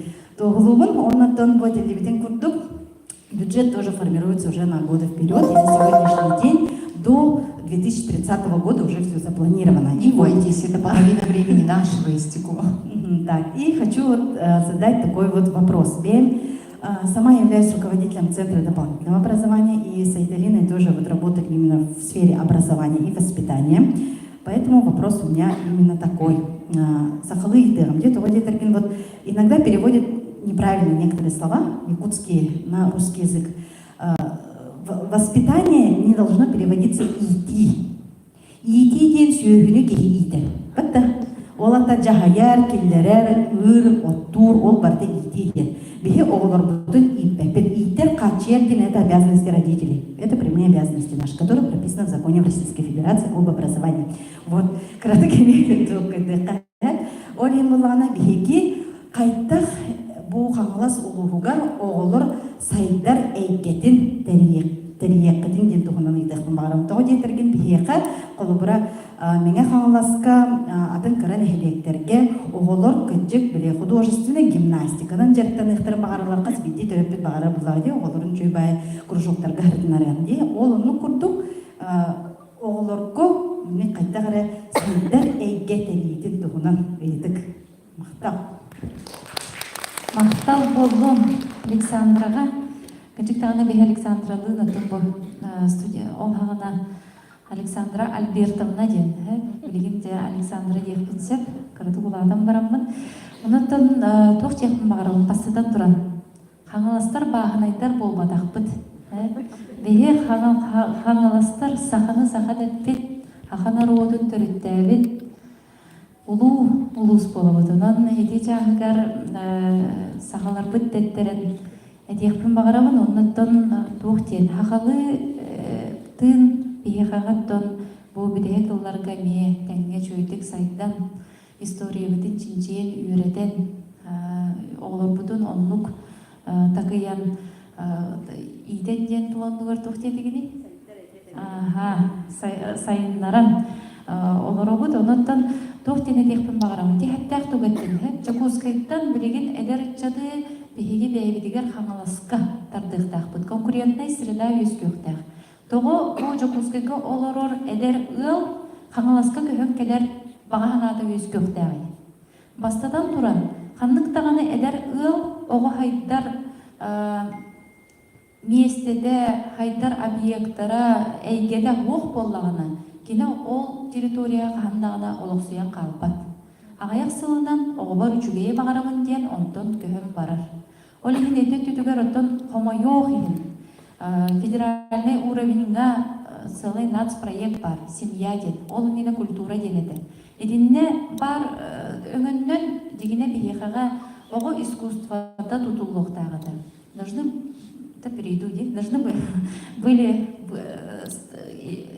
Должны были строиться детские школы искусств, которые тоже очень важны, да, на местах. И я их рассматриваю тоже как самостоятельный объект. Точнее, не как доп. Образование где-то второй сменой в школе, а это именно очень важная часть, чтобы в населенных пунктах у нас были и музыкальные школы, и спортивные школы. И это минимум, что может быть именно на территориях. И здесь я хочу еще сказать следующее. Наши дети, они, наверное, лет через 8-7 станут самыми конкурентоспособными на всей территории Российской Федерации. Потому что именно наши дети думают, понимают, осознают, кто они, что они, имеют логическое мышление, умеют выживать. Вот это все заложено в наших детях благодаря нашим условиям жизни, благодаря сельским территориям и, конечно же, воспитанием там, культуры, языка, веры и так далее. И в этом плане экономить на детях, ну, не то что экономить, да, а всегда необходимо ставить приоритет. Вот для чего мы все делаем? Вот сегодня почему собрались?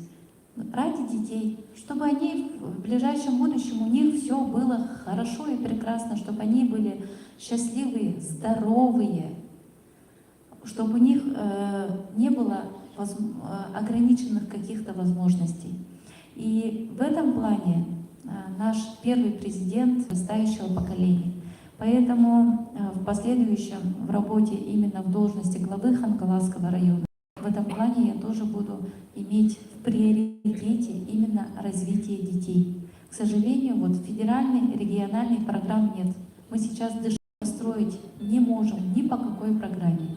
Поэтому тут необходимо работать именно и с региональной властью, и работать уже на основании собственного муниципального бюджета.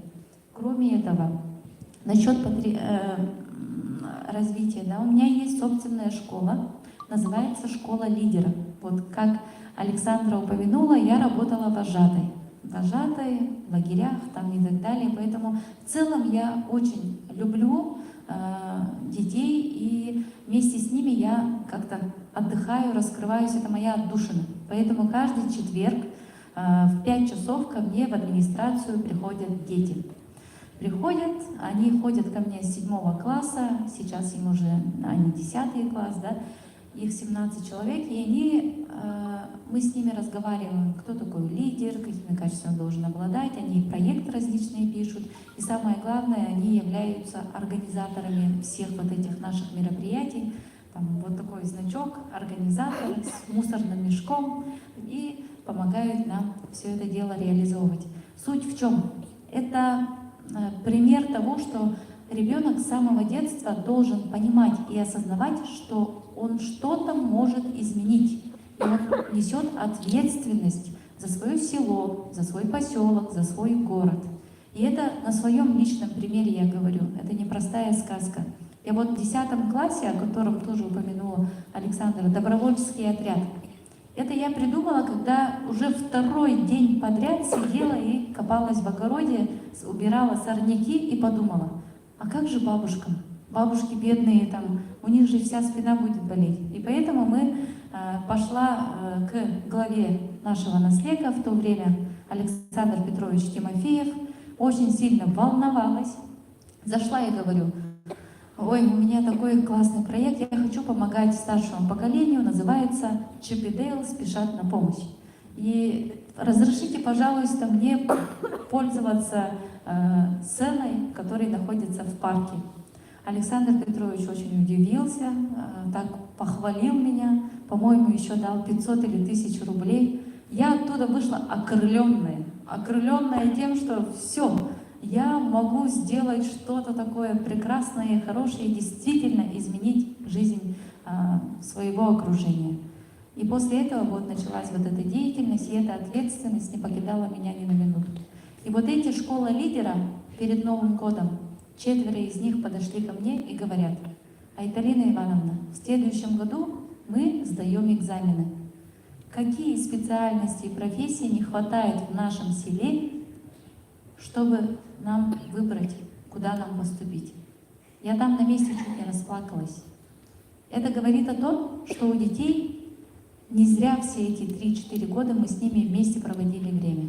Они реально хотят вернуться в свое село и развивать его.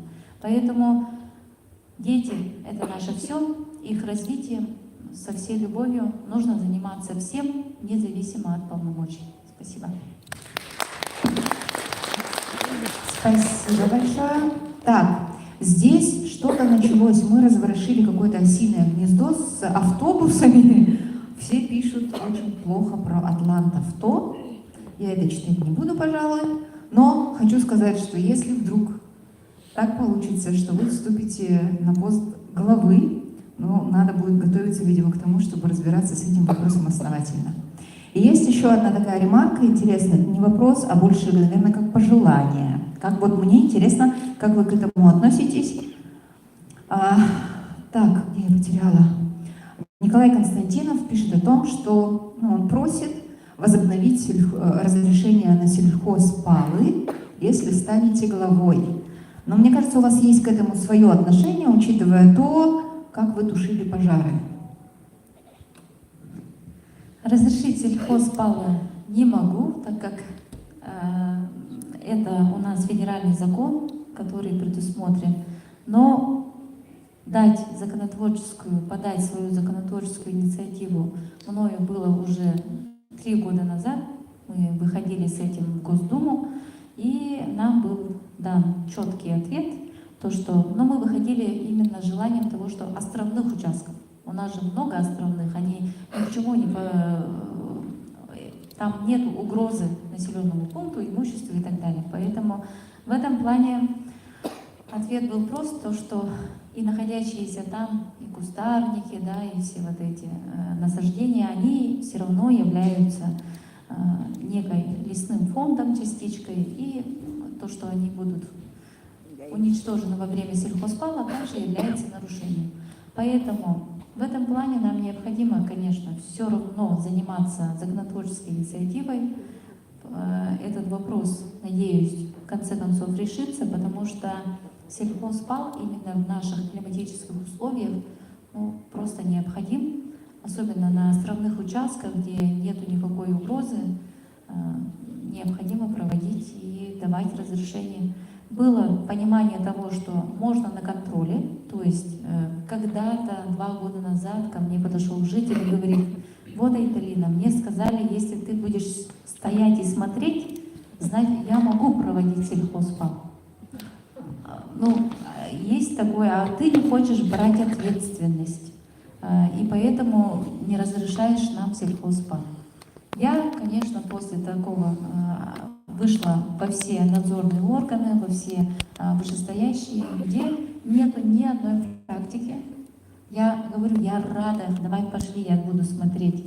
Но на основании каких вот этих законов мы будем это все регулировать.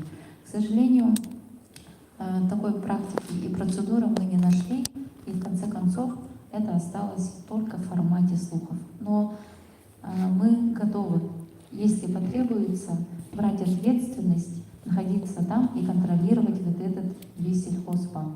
А если мы говорим про законотворческую инициативу, это про что? Это про взаимодействие с депутатами. Ну, у нас правом законотворческой инициативы имеют право депутаты наследного совета, да, различных уровней и дальше. Кроме этого, даже инициативные группы людей также могут... как общественная инициатива, да? Да, как общественная инициатива. Поэтому я работала помощником депутата Законодательного собрания Приморского края в течение 2 лет, и у меня имеется опыт оформления всей документации по законотворческой инициативе с экономическим обоснованием. И также вот в новом законе КРИКРА мы тоже работали, я лично подавала 13 инициатив, 3 из которых нашли свое отражение вот в новом законе, который вступит в силу с июня месяца. Хорошо, спасибо. У Владимира микрофон, соответственно, у Владимира вопрос. Да? Вот Анна сообщила, что мы разворошили осиное гнездо, да? В случае избрания главой УЛУСа таких осиных гнезд будет много. И считаю, что стрессоустойчивость – важное качество каждого главы, да? И как глава, и как будущая глава, да? Как вы реагируете на критику и как вы отвечаете на критику? Я обожаю критику. Иногда даже свою команду прошу критиковать много и больше. В целом, я хочу сказать одно. Люди все разные. Неважно где, в какой территории, у всех свое видение. И некоторые, грубо говоря, видят телефон с этой стороны, а мы видим его с этой стороны. И пытаемся друг другу доказать то, что вот там есть карта, нет карты, да, и у нас происходят какие-то недопонимания. В этом плане любой человек, особенно имея такую должность, да, ответственность в виде главы в настоящий момент села, а в последующем может быть района, в этом плане я просто обязана постоянно всегда выслушивать и слышать людей, которые будут говорить, неважно, крича, матерясь, это их право, и они должны его высказывать, и ты должна обязательно это послушать. Поэтому у меня в этом плане никакие личности это не переходит, в обиды тоже такого никогда не было, но мнение людей обязательно я критику воспринимаю, делаю анализ и начинаем уже отрабатывать. Кроме этого, тут я хочу сказать, что бывают, да, моменты, и когда не то, что необоснованная критика, да, а когда, ну, есть определенный контингент, который хочет лишь бы покритиковать, ну, как говорится, свою эмоциональную часть выплеснуть. И в этом плане они тоже в своем понимании правы. Я им это тоже позволяю. Но в целом я всегда говорю, если ко мне кто-нибудь зайдет в кабинет и попросит там какая-то бабушка вывести снег, помочь там с мусором и так далее, и у меня в голове возникнет мысль, опять она пришла там, надоело, не дай Бог, ничего не ёкнет здесь, ну, тогда это бесполезный человек именно в этой должности.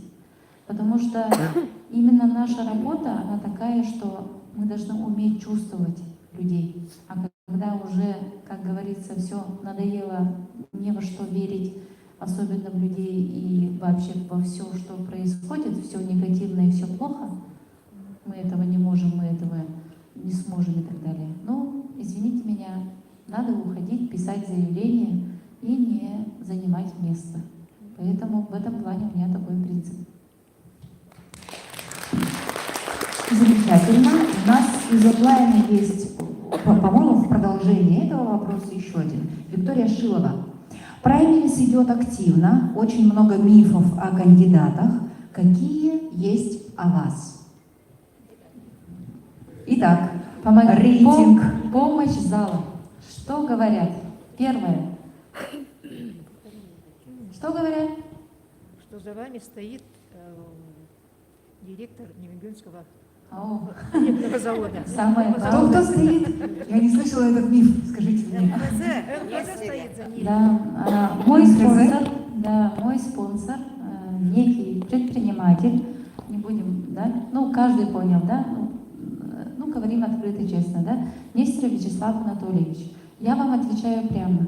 Мой спонсор – это мой муж, моя мама, мои братья и, ну, по крайней мере, я. В этом плане моим спонсором именно во время праймериза является моя семья. У меня нет никаких ни финансовых, ни иных отношений с вышеуказанным многоуважаемым предпринимателем нашего Хангаласского района. Кроме этого, еще говорят, что я молодая. Да, я не старая. Мне 29 лет. В этом году будет 30. И я всегда говорю, что именно молодость в настоящий момент является моей силой. И благодаря ей я верю и знаю, как можно развить наш Хангаласский район. И буду делать все возможное и невозможное.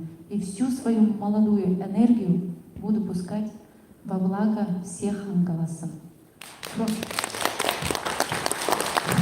Кроме прочего, есть такая народная мудрость, да? Что такой недостаток, как молодость, это временно. Молодость быстро проходит. А еще говорят, ну, про трамплин я сказала.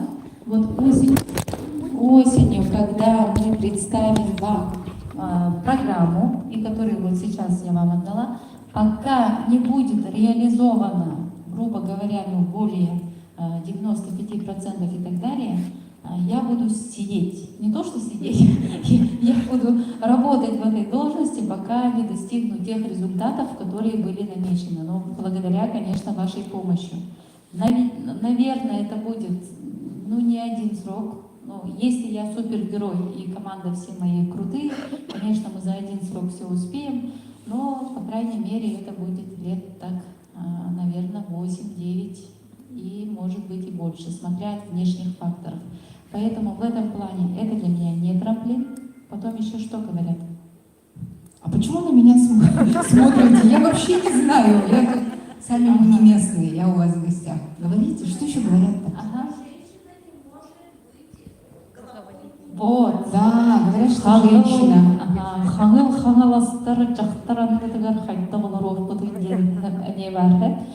Да, действительно, женщина в руководстве, как я упоминала ранее, в настоящий момент сейчас очень важна забота о людях. Хочется вот этого материнской ласки, да, когда мама тебе быстренько там поможет, что-то сделает. И в этом плане женщина-руководитель, ну, я думаю, просто время такое, что он просто необходим. А именно в профессиональных качествах, но за 5 лет работы, то, что я женщина, ну, мне ни разу не мешало, а наоборот всегда помогала. Все хотят меня защитить, все хотят мне помочь, все хотят как-то, ну, не знаю, либо встречаются такие хорошие люди. Конечно, я не решаю вопросы там, в бане, да, не решаю вопросы где-то на охоте, но я очень хорошо решаю вопросы в кабинете. С любым вышестоящим нашим руководителем никогда не было такого гендерного неравенства. Вот за 5 лет работы. Поэтому я думаю, что на должности главы Хангаласского района с этими же руководителями я буду работать. У нас очень хорошие доверительные профессиональные отношения со всеми министерствами, со всеми, ну и с депутатами. Поэтому тут не важен пол, не важна цифра, как говорится, что в голове и в сердце. И самое главное — результат дел. От этого исходит отношение всех окружающих. Как ты покажешь себя, как ты это докажешь делом, вот такое отношение будет. Отлично. Так, у нас вопрос из зала. Представьтесь, пожалуйста. Я видела там дальше. Так, ну, реально вопросы задаю следующие. Первое. Здесь, наверное, сидят все, у кого есть школьники, да, в образовании. В нашем вузе сегодня стоит вопрос в следующем порядке. Южные наслега, утрированно говорю, южные наслега в школах 40 детей. Заречные 70. Так? Имеется в виду на сегодняшний день у нас по образованию вот такое положение. И суть в том, что здесь вопроса, во-первых, нет условий конкретных. Для чего условия? Молодых специалистов. Кадровые. Так? Да, кадровый голод. А у нас в центре Хангаласского вуза есть Якутцемент, строительная индустрия центр, да? Вот. Есть, говорят, у нас 10 карьеров. Вот. Это все предназначено для строительства. И вопрос такой. Как вы хотели бы устроить положение и условия для учителей, для того, чтобы в школах было хотя бы минимум 100 детей? Это первый вопрос. 100 детей в школе. Да. А в классе тогда сколько? 2, 3 сегодня. На сегодняшний я говорю же. Как? Южных наслегах. Выпускников даже не бывает. Да. Вот такое условие, мы об этом живем, да? Второй вопрос. Если с небес упасть на землю, все мы, двуногие люди, что делаем? Кушаем, да? Вот.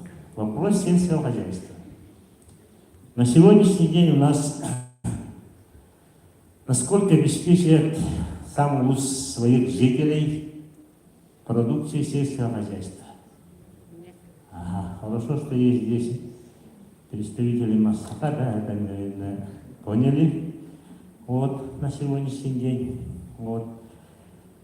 Сейчас кадровый вопрос в сельском хозяйстве стоит. Если не на нуле, то ближе к нулю. Никто туда работать не идет, так? Вот, хотя мы отрабатывали Ноксоголовский молочный переработка, да? На сегодняшний день кадров не хватает конкретно. Второй вопрос по сельскому хозяйству – это как вы будете решать кадровый вопрос для того, чтобы у нас был хотя бы обеспеченность своих жителей, не говоря о других, и жителей Хангаласского вуза, хотя бы 50-60% своими сельхозпродукциями. И в конце я хотел бы сказать, что насчет молодости, да? Многоуважаемый нам человек, которого мы все знаем, не только мы знаем, вся республика знает, и за пределами знает, Али Жавидович Мамедов был назначен директором Якутцемента 30 лет. И до сих пор очень хорошо работает. Поэтому тут вопрос следующий. То есть насчет молодости никаких вопросов не должно быть. Это никакой не барьер. Молодые люди работают. Молодые люди, наоборот, смотрят вообще по-другому вверх. Вот. Это мое свое личное мнение. Вот вопрос. Спасибо. Спасибо, Александр Петрович. Сейчас я хочу, конечно, ответить по вопросам кадрам, которые всех волнуют. Это волнует у нас и Российскую Федерацию в том числе. У нас в школе мэров выступали наши федеральные министры, которые говорили о том, что, и все вы прекрасно это знаете, у нас демографическая дыра, да? У нас рождение детей, если сейчас каждый здесь находящийся будет рожать по 10 человек, по 10 детей, мы все равно из этой дыры все равно уже не выйдем. Точку безвозврата мы уже с вами прошли. Поэтому сейчас на уровне федеральном уже изучаются другие подходы пособия так таковые не работают, но на территории Центральной России это уж точно, а на территории республики, по крайней мере, они до сих пор дают свои эффекты. Мы по России занимаем, до российской середины чуть-чуть не доходим. Лучше, конечно, рождение у нас в Кавказе, там, в тех наших регионах, в Калмыкии и так далее, в Чеченской республике.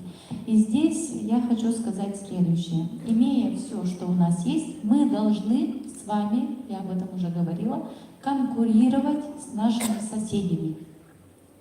Горный район, город Якутск, Мегино-Хангаласский район и так далее, и с другими районами нашей республики.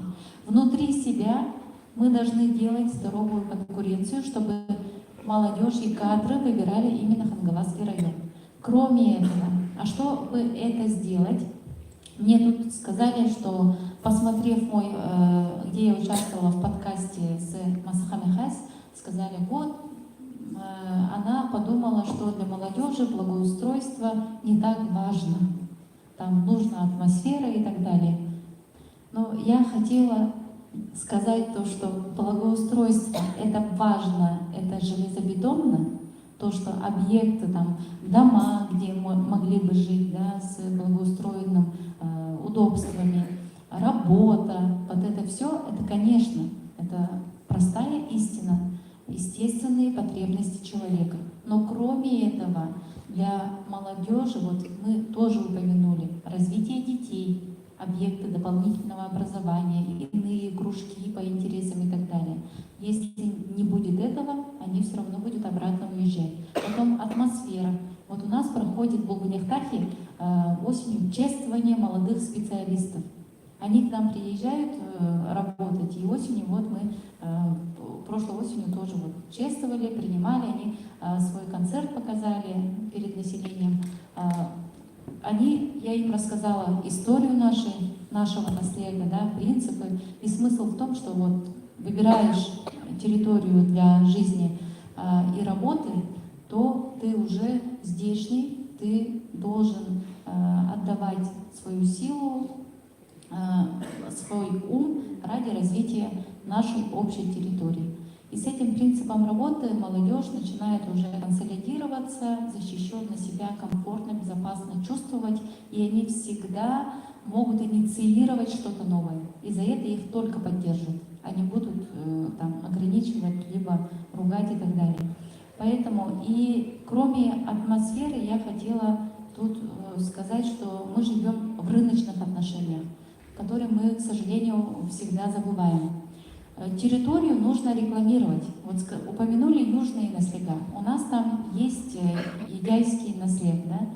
Там есть прекрасное общежитие для молодых специалистов, там очистное сооружение, там благоустройство в каждый дом, новые социальные объекты.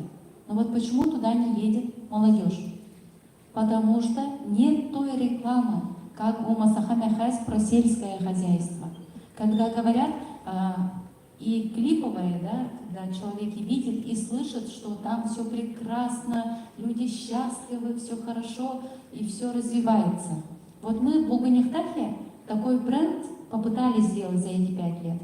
И мой директор школы, наш врач общей практики, кстати, с горного района, приехал к нам работать целью того, я у него спрашиваю, у тебя есть знакомые родственники? Он говорит, нет. Я просто где-то слышал, что-то услышал про Булгунехтах, и я хочу здесь жить и работать. И вот таких у нас притоков много. За 3 года у нас 2,5 повышения притока молодежи. Поэтому тут я хочу вот эти условия тоже сказать насчет кадров. Насчет сельского хозяйства я хочу отметить насчет кадрового вопроса. У нас есть живые практики. Тут, конечно, нужно индивидуально работать. Ну, в настоящий момент, да, мы используем его. У нас есть фермер, который младше меня на 4 года, точнее, на 1 год. И вот 4 года назад он ко мне пришел в кабинет и говорит, Айдарина, вот в Тойонарах у нас 2-этажные коттеджи все ездят на больших крузаках. Вот, походу, корова дает не только молоко. Я хочу заниматься сельским хозяйством, скотоводством. Я говорю, как прекрасно молодым людям в сельском хозяйстве быть, что необходимо, как помочь. Он говорит, ну, у меня пока ничего нету. И у нас, когда я начала работать главой, я собрала все богатство от бывшего совхоза. И у нас единственное в России, наверное, в балансе администрации стоит 24 коровы и 63 лошадки.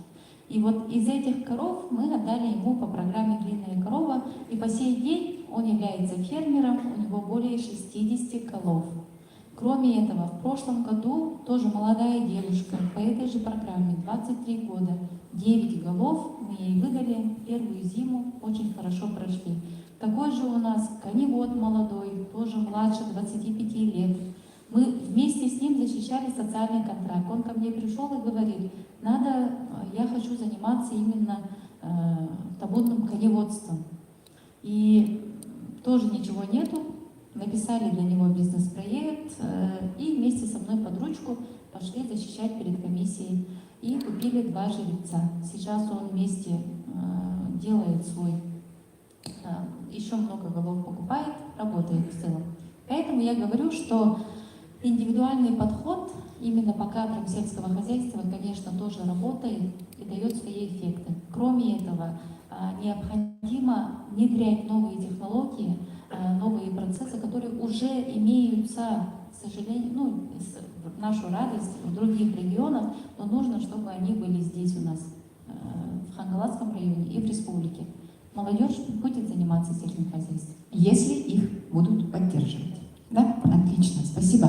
Я видела, там где-то есть рука, у нас далеко давно тянется. Первая тоже рвется. Вижу вас. Слепцова Светлана. Хочу вернуться к вопросу пассажирских перевозок, в частности, южные наслега в летнее время. Скорее всего, будет это пожелание, а не вопрос. Потому что я сама лично сталкивалась с этим не единожды. Раньше по воде курсировал плохой «Заря», потом это перешло в частные руки. Не знаю, как это работало, но частники есть частники, и я сталкивалась с тем, что садимся здесь в Покровске, нас высаживают где-то под Мысоголохом, то есть как хотят, так и работают. Хотелось бы спросить, как вы в случае вашей победы будете решать этот вопрос? Потому что, мне кажется, это остро стоит. Спасибо. Спасибо большое за вопрос. Насчет навигации в южные наслега, в первую очередь, конечно, этим должен заниматься местное самоуправление, то есть администрация района.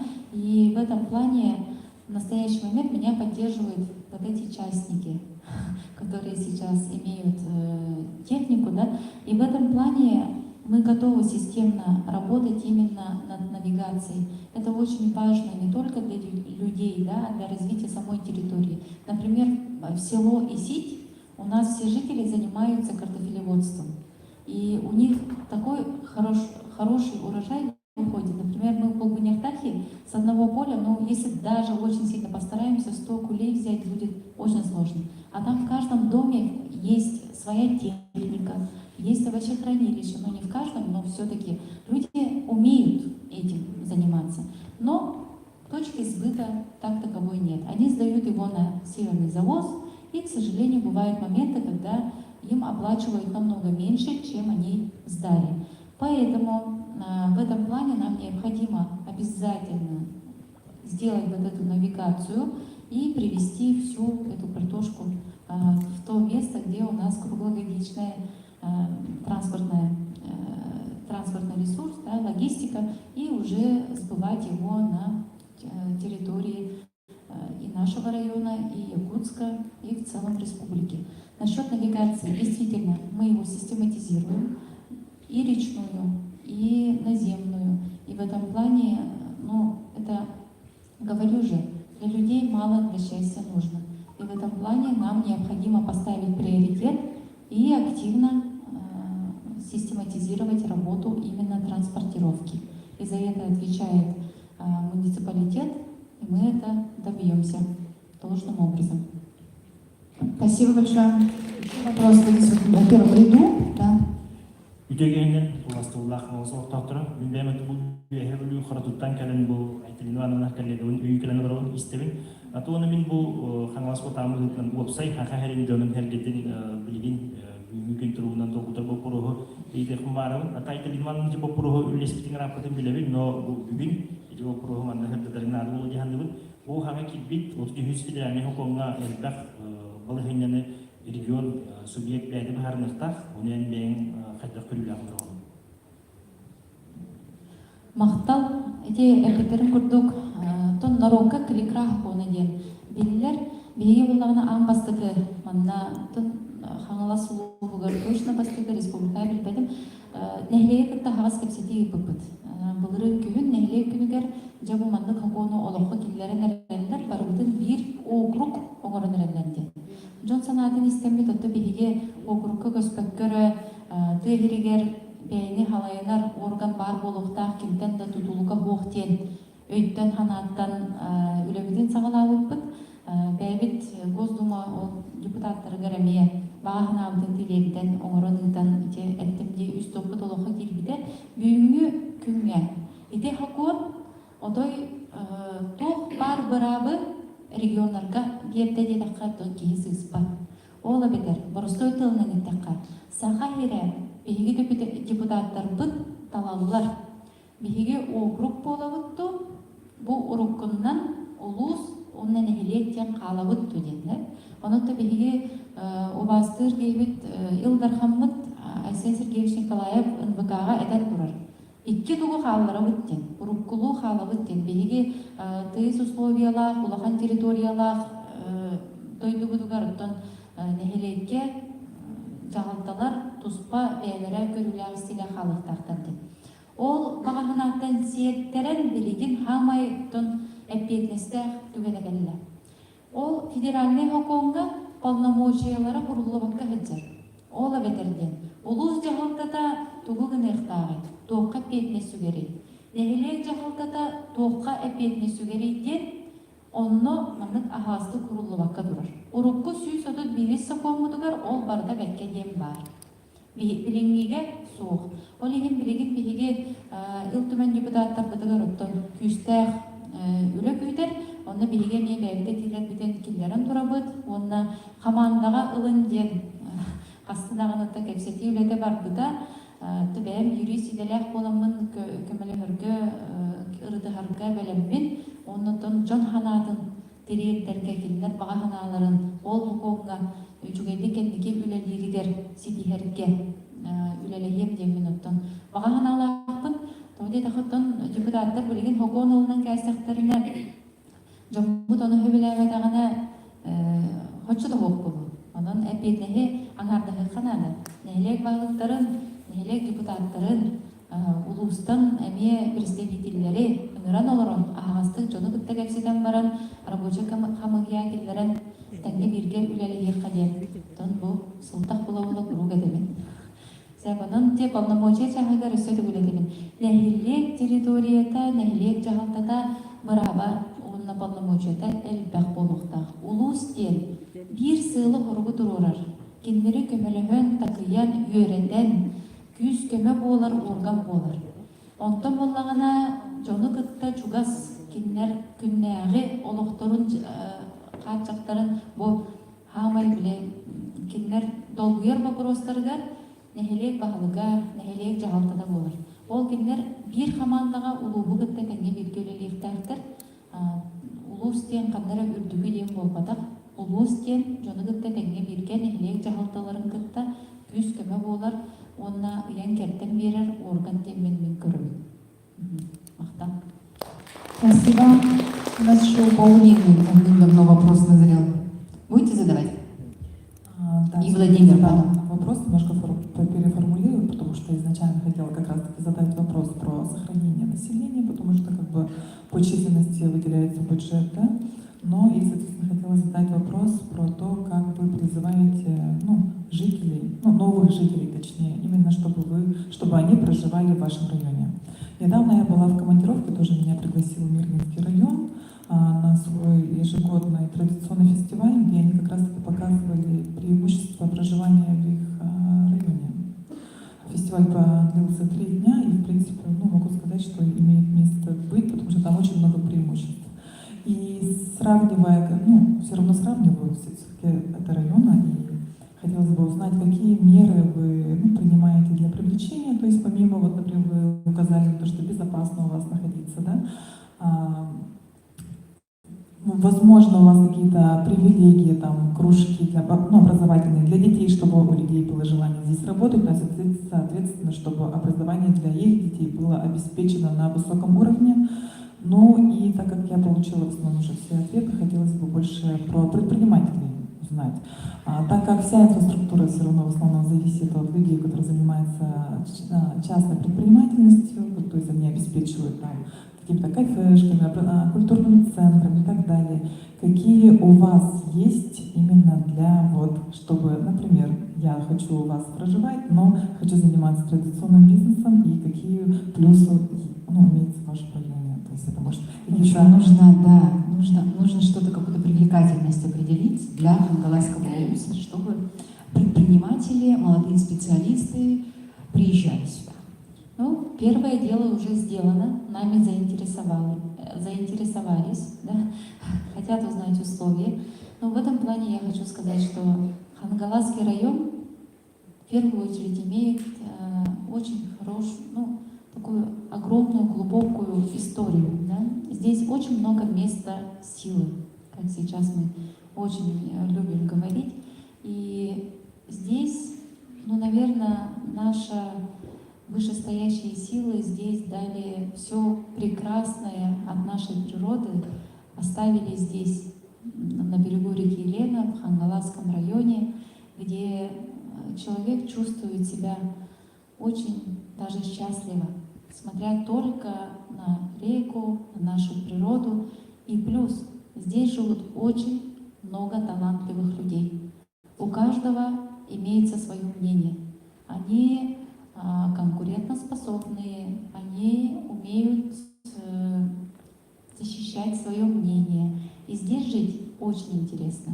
Кроме этого, в любом населенном пункте, наверное, вот эти люди, они благодаря своей любовью к малой родине, они будут заряжать вас. Они там все отзывчивые, добрые, которые также будут помогать и в жизненных бытовых условиях. А что касаемо каких-то конкретных условий, у нас есть территория опережающего развития, закон о местном производстве, долина Эркяне входит, имеет привилегии, льготы для реализации каких-то своих бизнес-проектов, чтобы начать свое дело, заниматься предпринимательством. И кроме этого, в других, например, у нас в селе Булынихтах имеется снижение арендной ставки для наших предпринимателей. В первый год он составляет 30%, и в последующем идет увеличение. Кроме этого, у нас очень сильное сообщество предпринимателей, которые в первую очередь не конкурируют с собой, а ставят единые общие цели и вместе достигают их, работая совместно сейчас на данный момент с моей наследной администрацией, лично со мной. И мы, как администрация Маджигарского первого наследия, курируем полностью документацию, то есть, если вы хотите поучаствовать в различных государственных мерах поддержки, то мы, начиная с бизнес-проекта, заканчивая отчетностью, вас сопровождаем, защищаем представляем ваши интересы вышестоящих органов, да, и в целом помогаем в первых порах, в первых годах обустроиться и начать хорошо работать во благо развития территории. Как говорится, индивидуальный подход к каждому предпринимателю. И я очень благодарю, пользуясь случаем, тоже хочу поблагодарить всех тех наших бизнесменов, предпринимателей, да, наших организаций, которые частные, за то, что они приносят развитие. Это они в сельских территориях являются реальными богами, теми людьми, которые могут открывать какие-то новые услуги, рабочие места. Именно они приносят развитие. Бюджет — это понятно, это стабильность. Пока есть рабочие места в социальных объектах, в бюджетных организациях, по крайней мере, это село будет утихать чуть-чуть помедленнее.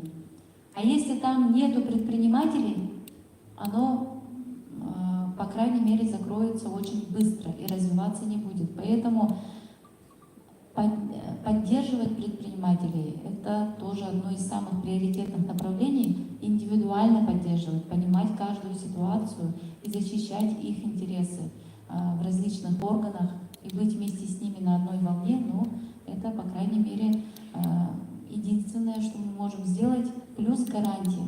Гарантия того, что у них ничего, никаких угроз внешних не будет, по поводу кадров не будет, да? Паулина, например, откроет что-нибудь у нас. Работать будет не с кем вдруг, да? Да, у нас всегда есть соглашение, что мы предоставляем кадров, предприниматель оплачивает за их обучение. Заранее, перед тем, как начать, мы все такие моменты уже оговариваем. И администрация всегда должна быть гарантией, иначе предпринимателю неинтересно. Правильно, государственное частное партнерство предполагает такую историю. Ой, наконец-то у нас сигнал. Мне кажется, что мы здесь уже очень-очень долго сидим. По-моему, последний вопрос был, да, Владимир, от вас? Из зала у нас последний вопрос, и здесь очень много вопросов накопилось онлайн. Там буквально блицом пройдемся, чтобы на все вопросы ответить, но коротко.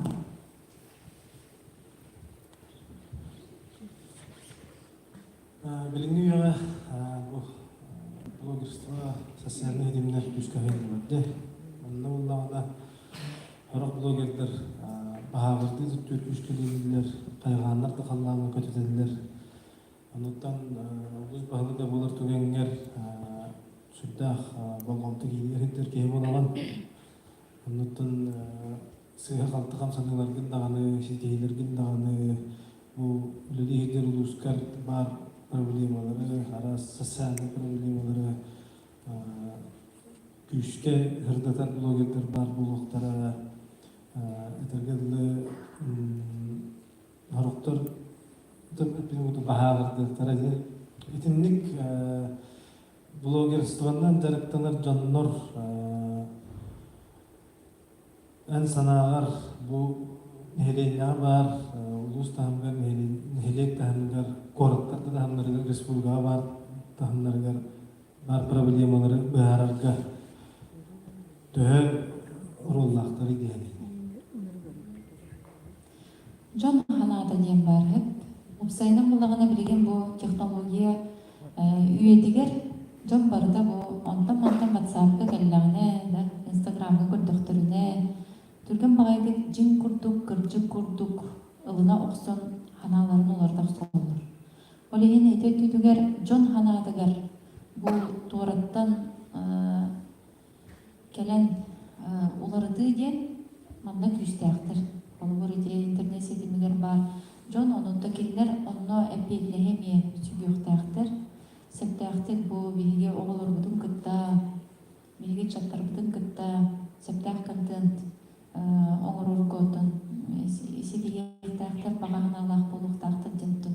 Эрелләхпит онда биге олохпут улар ени булган күн айылар ер би олохпут. Ол уларыга теңге сепке хардылырга биге инник кинер интерестерин биген интерес булган ди. Онда бу олохпут тухалагын надалагын биге үйөктәкпит, өйдөктәкпит, онда хепке туханыктакпит. Онон мен тохтаганы билек тохтен истехам багыр кыны.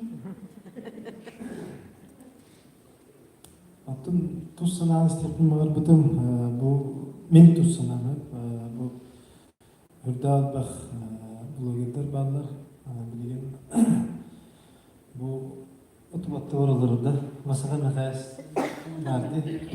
Тек ағасты отын шөй батып сырдатта бақ кентірегеді. Бітенік күрдік бұл гүнақтағы қолы бұрды. Бар проблеманы қандығар бұлығыр келен бұл гүнақтақтар мұның отбатыларының отбатылардың сырдаты ғайды. Әбетер туғар хедістақына не өңдеді. Ән ұсыны проблеманы бұхарарға бұлығырдар тоқтуғана ғылықтарын әуей туғалақтар ду. Жақы тоғылақтар бұлдаға дебеге. Бұл күнекта қортоскутын нәхілек күнігер 2 ғыландыра күнігер өрідарда өтейіп бітсе. Жа онна $9 өтмандық. Қайттақ қандық бұтына бейі бұл күнекта қортоскутын республика үрдінен бары білектер әді. Оны бейір кейбет әді. Рекорд Гиннеса деді. Күтчік тағаны. Рекорд Гиннеса бары білағатта. Бары білебет. Оча тоғы рекорд Якутиеден соқ болуқтағы әді. Онна книга рекордов Якутиеден айылынан тағысты. Пастығы рекордына бейгеттеуіт ұлыған ба қомырдоға қастадывыд. Жа оны сүйсеттон кейлі қортоскуны онна харылан кәсті. Онны коллегаларым әмедәлілер. Жа айталина келегачыңынан, оны маны толқойдан болар болмады ден кірдік мәғылінді мейнәдім. Оны деміне смыслын өйдәбә көттебін. Бұл рекорд тұруырамын бейгі төт күні егер нәхелегім жоны бербет қортоскутын ағыз сүйісті хынчаға чисті бардың атыладым ден. Жоным уверенный болулар. Бұл кыз садан батарар әбіттен қортоскутын. Ылғылар нағыны болаларын оларынлара керен бардылар бір фермер регистрацияланна қортоскуннан жарғыремет еден. Анығысқы қылыға музыка едігітті соглашение бәрістен. Берген жоным бір келі қортоскуны 90 ковайға рестораны тұттаралар.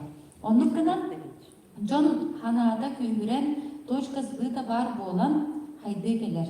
Онына бұл меха күз көмі бол бұттар ұтапастадан тұран блогердер болады.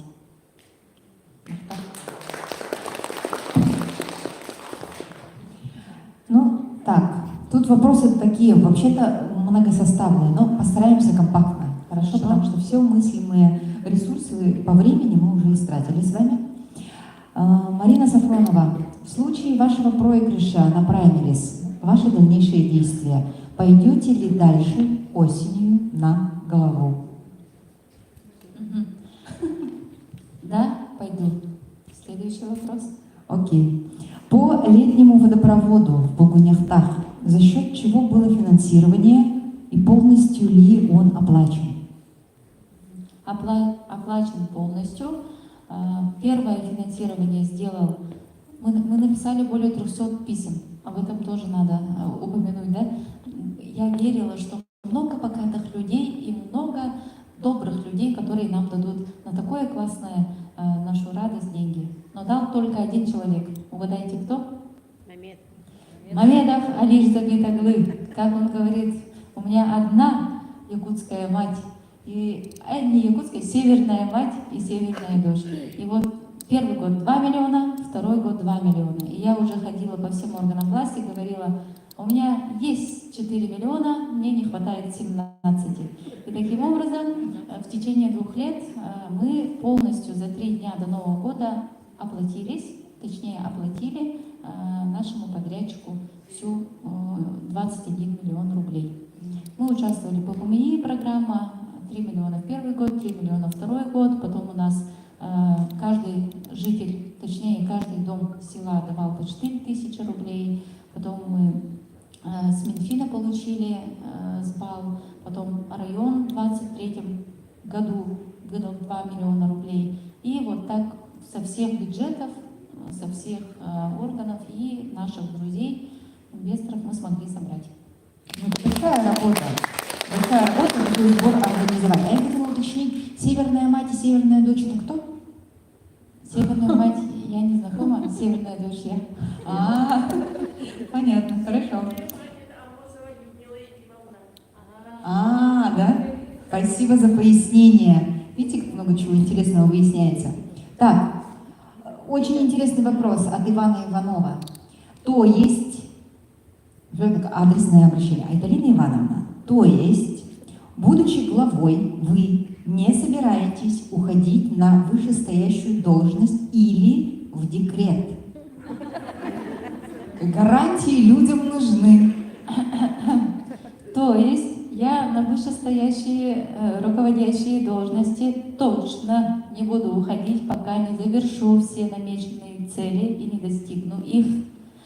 Насчет декрета. В прошлом году, нет, в 22 году я родила дочку. И это было во время работы главой Манджикарского первого наследия. Это был ковид, все совещания были вот так. Живот под столом, никто ничего не знал. Мы работали, как работали. Но осенью приехал ко мне заместитель председателя правительства Кирилл Евгеньевич Бучков на день наследия, и я вышла. Вышла, все люди были в шоке. Они говорят, вот, бросает нас она, все, она все уходит, все плохо. Я взяла половину отпуска, 30 дней. За эти 30 дней я была в роддоме, родила, вышла. И в этом плане мне очень хорошо поддержал муж. И он до сих пор меня поддерживает. И поэтому, конечно, все контролируемо. Этот момент тоже был от большого желания и мужа в том числе. Поэтому в этом плане я говорю, что работа ответственная, гарантии есть, в декрет постараюсь не уходить. Хорошо. Как планируете, Марина Харитонова пишет, как планируете решать вопрос с отловом собак, и не только? Лошади круглый год по Покровску гуляют, коровы здесь же на выпасе. В этом плане полный бардак. Есть такое, и это не только в нашем Хангаласском районе. По поводу собак я свое мнение уже высказала. Будем принимать иные методы воздействия, усиления общественного контроля и в целом мотивации наших хозяев по ответственному отношению с животными. А по поводу лошадок, тут у нас есть очень хороший пример Жирского наследия, когда они вместе с субботником построили такие завесы за пределами территории населенного пункта для лошадей, чтобы они летом там все собирались от жары, укрывались, да, и уходили от населенного пункта. Но посмотрим, в этом году он даст должного эффекта или нет, но тут, конечно, все зависит тоже от собственников, от хозяев, и нами ведется индивидуальная работа вместе с ними. Но есть моменты, конечно, когда, к сожалению, наши лошадки превратились в домашних животных. Они уже не такие дикие якутские лошади. И в этом плане будем вести работу совместно с департаментом сельского хозяйства именно по профилактике. Пока прямо сказать, какие методы буду использовать, таковых нет, но упорядочивать и заниматься этим, конечно, будем. Спасибо. Надежда Федорова спрашивает, Галина Ивановна, как вы смотрите в плане спорта? Я, как любитель спорта, хочу, чтобы Хангаласский улус очень развился по спорту. Очень хорошее предложение, тем более в предстоящих играх Манчары. Нам необходимо поддержать наши спортивные федерации для того, чтобы наши дети с малых лет могли уже осознавать и понимать всю силу спорта и спортивных достижений. Это в любые времена, в любом месте спорт — это огромнейший, сильный инструмент именно патриотического воспитания и инструмент совместных таких объединяющих методов именно для общества, да? Поэтому государство в целом поддерживает спорт, и муниципалитет, то есть администрация района, в первую очередь также должна поддерживать наши спортивные федерации и нести финансовую ответственность, чтобы наши дети не думали про одежду, про спортивное питание и так далее. И, конечно же, привлекать кадры на местах, чтобы и у нас была гимнастика, чтобы и у нас были отдельные виды, чтобы там наши дети могли заниматься и развиваться. Хорошо. И у нас есть вопросы из зала. Я думаю, это будет завершающий вопрос. Лариса Константинова, Покровск. Я руководитель журнала «Хамел». Наверное, вы знаете этот журнал, читаете. Хотела услышать ваше мнение об этом журнале. А так вообще я хочу высказать свое мнение об Айталине Ивановне. Наверное, не запрещается это, да? Айталину Ивановну я увидела и узнала за пределами нашего улуса, будучи в городе Якутске, и очень удивилась, что такая молодая глава села Булгунехта интересуется вопросами села, наслега. Шамаев Иван Иванович собирал в свое время жителей республики и ставил вопрос о развитии сельских территорий. И вот Айталина Ивановна там присутствовала, мне очень понравилось ее выступление, и с тех пор я интересуюсь и слежу за ее выступлениями. Здесь, в Санкт-Петербурге, тоже слышала ее выступление несколько раз. Вообще, вот если считать, что она действительно молодой руководитель, она не соответствует своему возрасту, она очень мудрая. От природы, видимо, это, наверное, зависит от генов, оно просто так не дается. И тем более сейчас сказали, что она прямо с детства это воспитывала в себе. Действительно, все воспитывается с детства, поэтому ее высказывание о развитии детей и создании условий для детей, мне, например, сегодня ее ответ очень понравился. Это первое. Как мать, и как женщина, и как бабушка я хочу сказать, что женщина ничем не хуже мужчины. И на сегодняшний день, действительно условия таковы, что стрессовая ситуация имеется в обществе, тем более СВО, да? И все в республике, не только в республике, и за его пределами в России, все волнуются тем состоянием, положением, когда вот закончится все это, СВО закончится, и вернутся наши молодые люди, наши воины, наши богатыри, конечно, произойдет психологический какой-то сбой, какой-то в обществе какие-то эти пойдут, и вот надо будет к этому готовиться, и этот вопрос может решить только женщина. Женщина в семье между детьми решает вопросы междоусобные, да, межличностные, лучше, чем мужчина. Я в этом уверена, поэтому я вот на стороне Айталины Ивановны. Потом, значит, я хотела бы задать вопрос, да, вот она сказала, что если проиграет вдруг, да, вот, допустим, и такая ситуация возможна, если проиграет, каковы планы у Айталины Ивановны? Продолжит ли она работать как глава села Булгунехта? Или выставит ли в следующих выборах себя как депутат, и может ли она стать председателем, готова ли стать председателем нашего улусного собрания? Ну, это тоже возможно же, да? Или у нее какие-то другие планы у вас, да, Айталина Ивановна? Вот у меня такие вопросы. И еще один вопрос. Чисто я как общественница вот вопрос задаю. Вообще встреча главы с населением, она необходима. И та форма, которую вы сегодня вот приняли и его проводите, вообще прекрасно. Это я ура говорю. Да? Все, думаю, все поддержат. И вот станете главой. Продолжите ли вы, если станете главой, продолжите ли вы вот эту практику встречи вот таких ток-шоу 100 вопросов? Мы будем очень рады этому. Встретиться на лицо вот прямо, да, в таких залах. И последний вопрос, это насчет помещений. Вот в таких залах я говорю, да? Как вы думаете, дворец нашей культуры отвечает Хангаласскому улусу? Соответствует, то есть, правильнее сказать, да? Соответствует ли его параметры, его вот этого качества и так далее, проект, да, Хангаласскому улусу? И И вы были уже во всех многих населенных пунктах.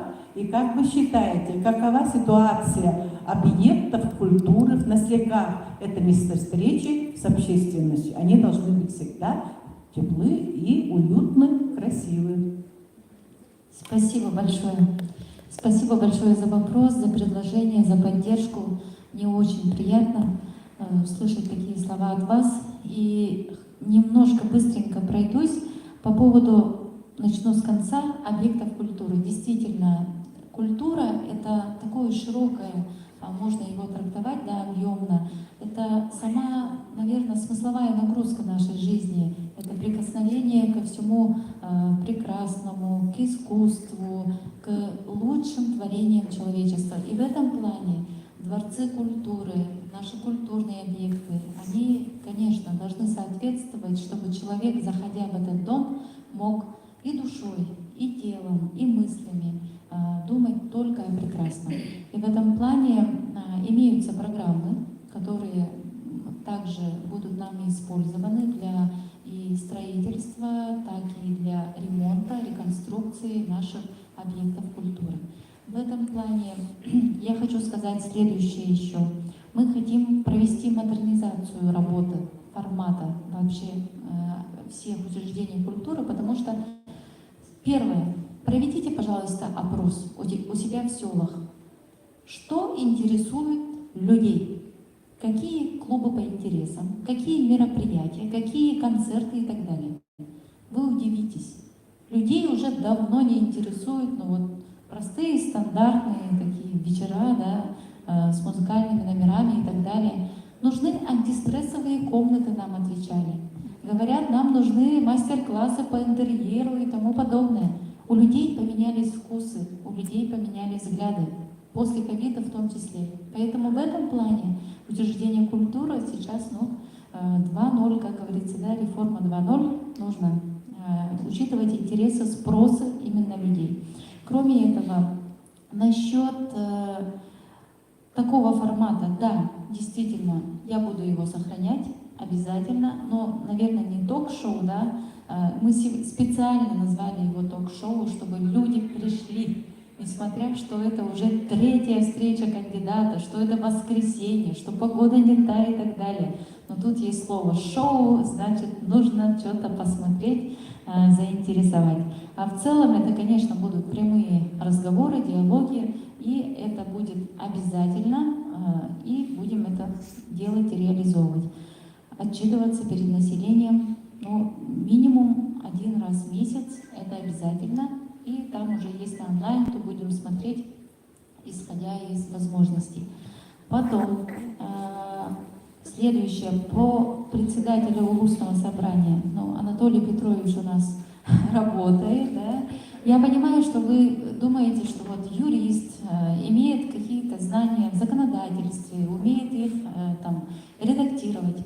Но смысл того, что я умею еще ими пользоваться. Именно когда использую их в простой своей работе главы сельского поселения и в дальнейшем главы района, я могу защищать интересы организации в суде. Мы в очень хороших отношениях с надзорными органами. Все программы, все муниципальные целевые программы, которые есть в муниципалитетах, у нас они очень новые. Оздоровление населения. Его нету на территории населенных пунктов. Мы его сами создавали. Когда мы хотели охотникам, волчатников нашим вознаграждение давать, мы тоже сами придумывали программу. А когда благоустройство для одиноко проживающих инвалидов хотели в дом пустить, мы тоже сами придумывали программу. Все приходится растоптывать дорожку собственными усилиями. И для этого именно, чтобы мыслить и делать что-то новое, нужно иметь знания. Знания законов, знания требований всех этих программ и так далее. Потом, насчет СВО хочу сказать следующее. Мы 3 года назад начали программу социальной адаптации участников семей СВО. Мы не знали ничего, как это будет происходить, и чтобы эффективные инструменты выбрать, мы организовали лагерь, где пригласили наших защитников, где с ними работал психолог, они каждую нашу природную достопримечательность ездили, встречались вот эта школа лидера, да, с нашими детьми. У них появилась социальная значимость, помогали нам в водопроводе, делали для них резюме, и так далее, и так далее. Но после анализа мы пришли к тому, что мы, во-первых, не хватает профессиональных кадров, военных, психологов. Очень сложно, например, мой заместитель, мужчина старшего там, возраста, да, и мужчине в целом сложно участниками специальной военной операции доказать им более такую свою опытность житейскую. Да? Поэтому в этом плане нужно наших участников переквалифицировать, обучать, и чтобы они были нашими военными психологами. Кроме этого, у нас нет методички, инструкции. Когда они только начали возвращаться, что мы делали? Кто-то встречал в аэропорту с оладьями, да, одни из них были мы, там кто-то дарил нож, кто-то там чай пил и так далее, а кто-то вообще не мог туда поехать. У кого какая фантазия. И начинались конфликты. То есть у него так, у меня так. И такие же конфликты возникают во время нынешней ситуации. Одной рукой говорим мы о развитии, говорим о строительстве там, и так далее, о светлом будущем, а другой рукой у нас тут семья, у которого, не дай бог, потери, там, муж, сын в окопах, совсем другая реальность. И вот эти две реальности друг друга понять, ну, очень сложно. Происходит реальный конфликт. И в этом понимании нам нужно все-таки начать переходить вместе в одну реальность. Аккуратненько, хорошенечко. И в этом плане мы решили, что все наши мероприятия вместе с депутатами 2 года назад будут проходить во благо наших защитников. То есть из всех мероприятий будет идти фонд. И вот это дает результаты. Люди начали поддерживать очень хорошо. У нас вот в прошлом году две машины мужчины собственными деньгами отправили в зону СВО. Сейчас стараются там строить бани, чтобы продать, и деньги тоже отправить нашим защитникам и так далее. У нас должен быть единый подход. У нас должна быть одна методичка для всех. И мы должны уже понимать, как мы будем встречать наших героев и защитников. Поэтому в этом плане у нас есть опыт работы и видение. И в последнее, если я проиграю, а я не проиграю.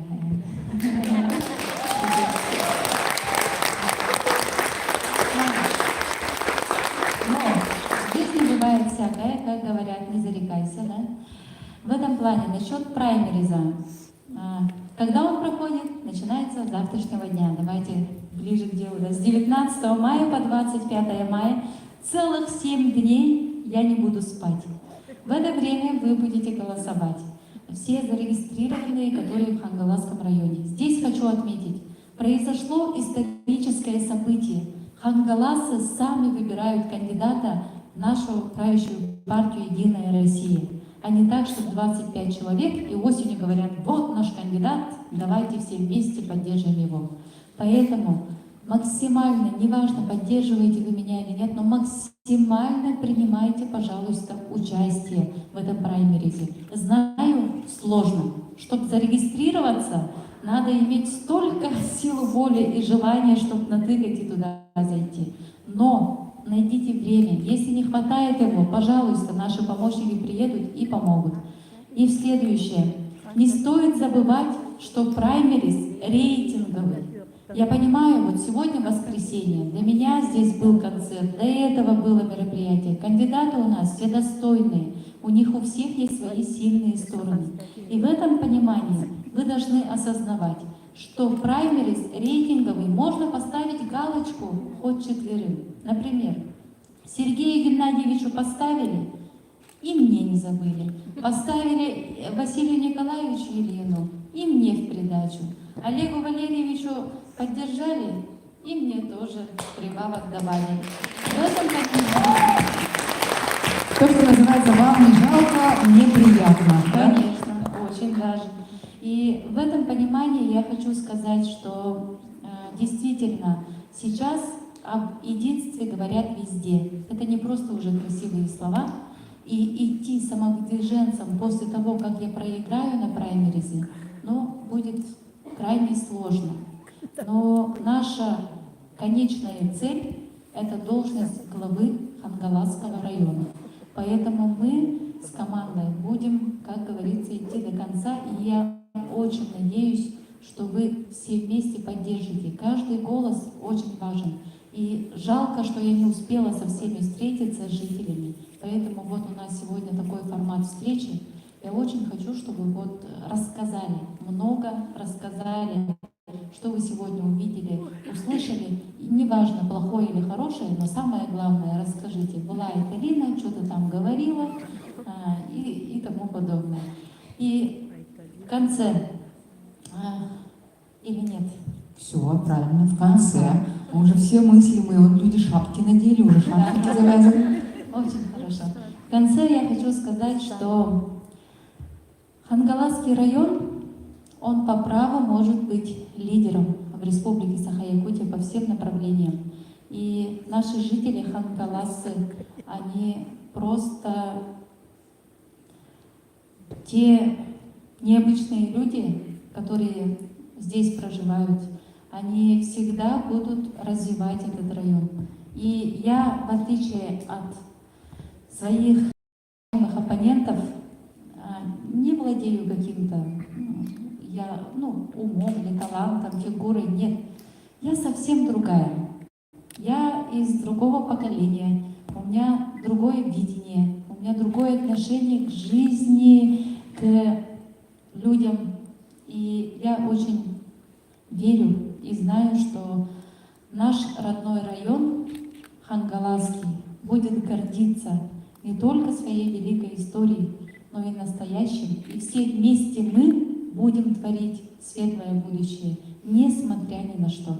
Спасибо вам большое, что сегодня были с нами. Желаю всем своим оппонентам, кандидатам удачи и надеюсь на вашу поддержку. До скорых встреч. Спасибо большое, Альдарина. Мы вам тоже желаем удачи. Спасибо нашим сегодняшним гостям за то, что поддержали. Владимиру, Паулине, Антону, не Антону, да. И большое спасибо паблику «Новости города Покровский» Хангаласского вуза за трансляцию. Пожалуйста, не расходитесь, давайте все вместе запечатлим.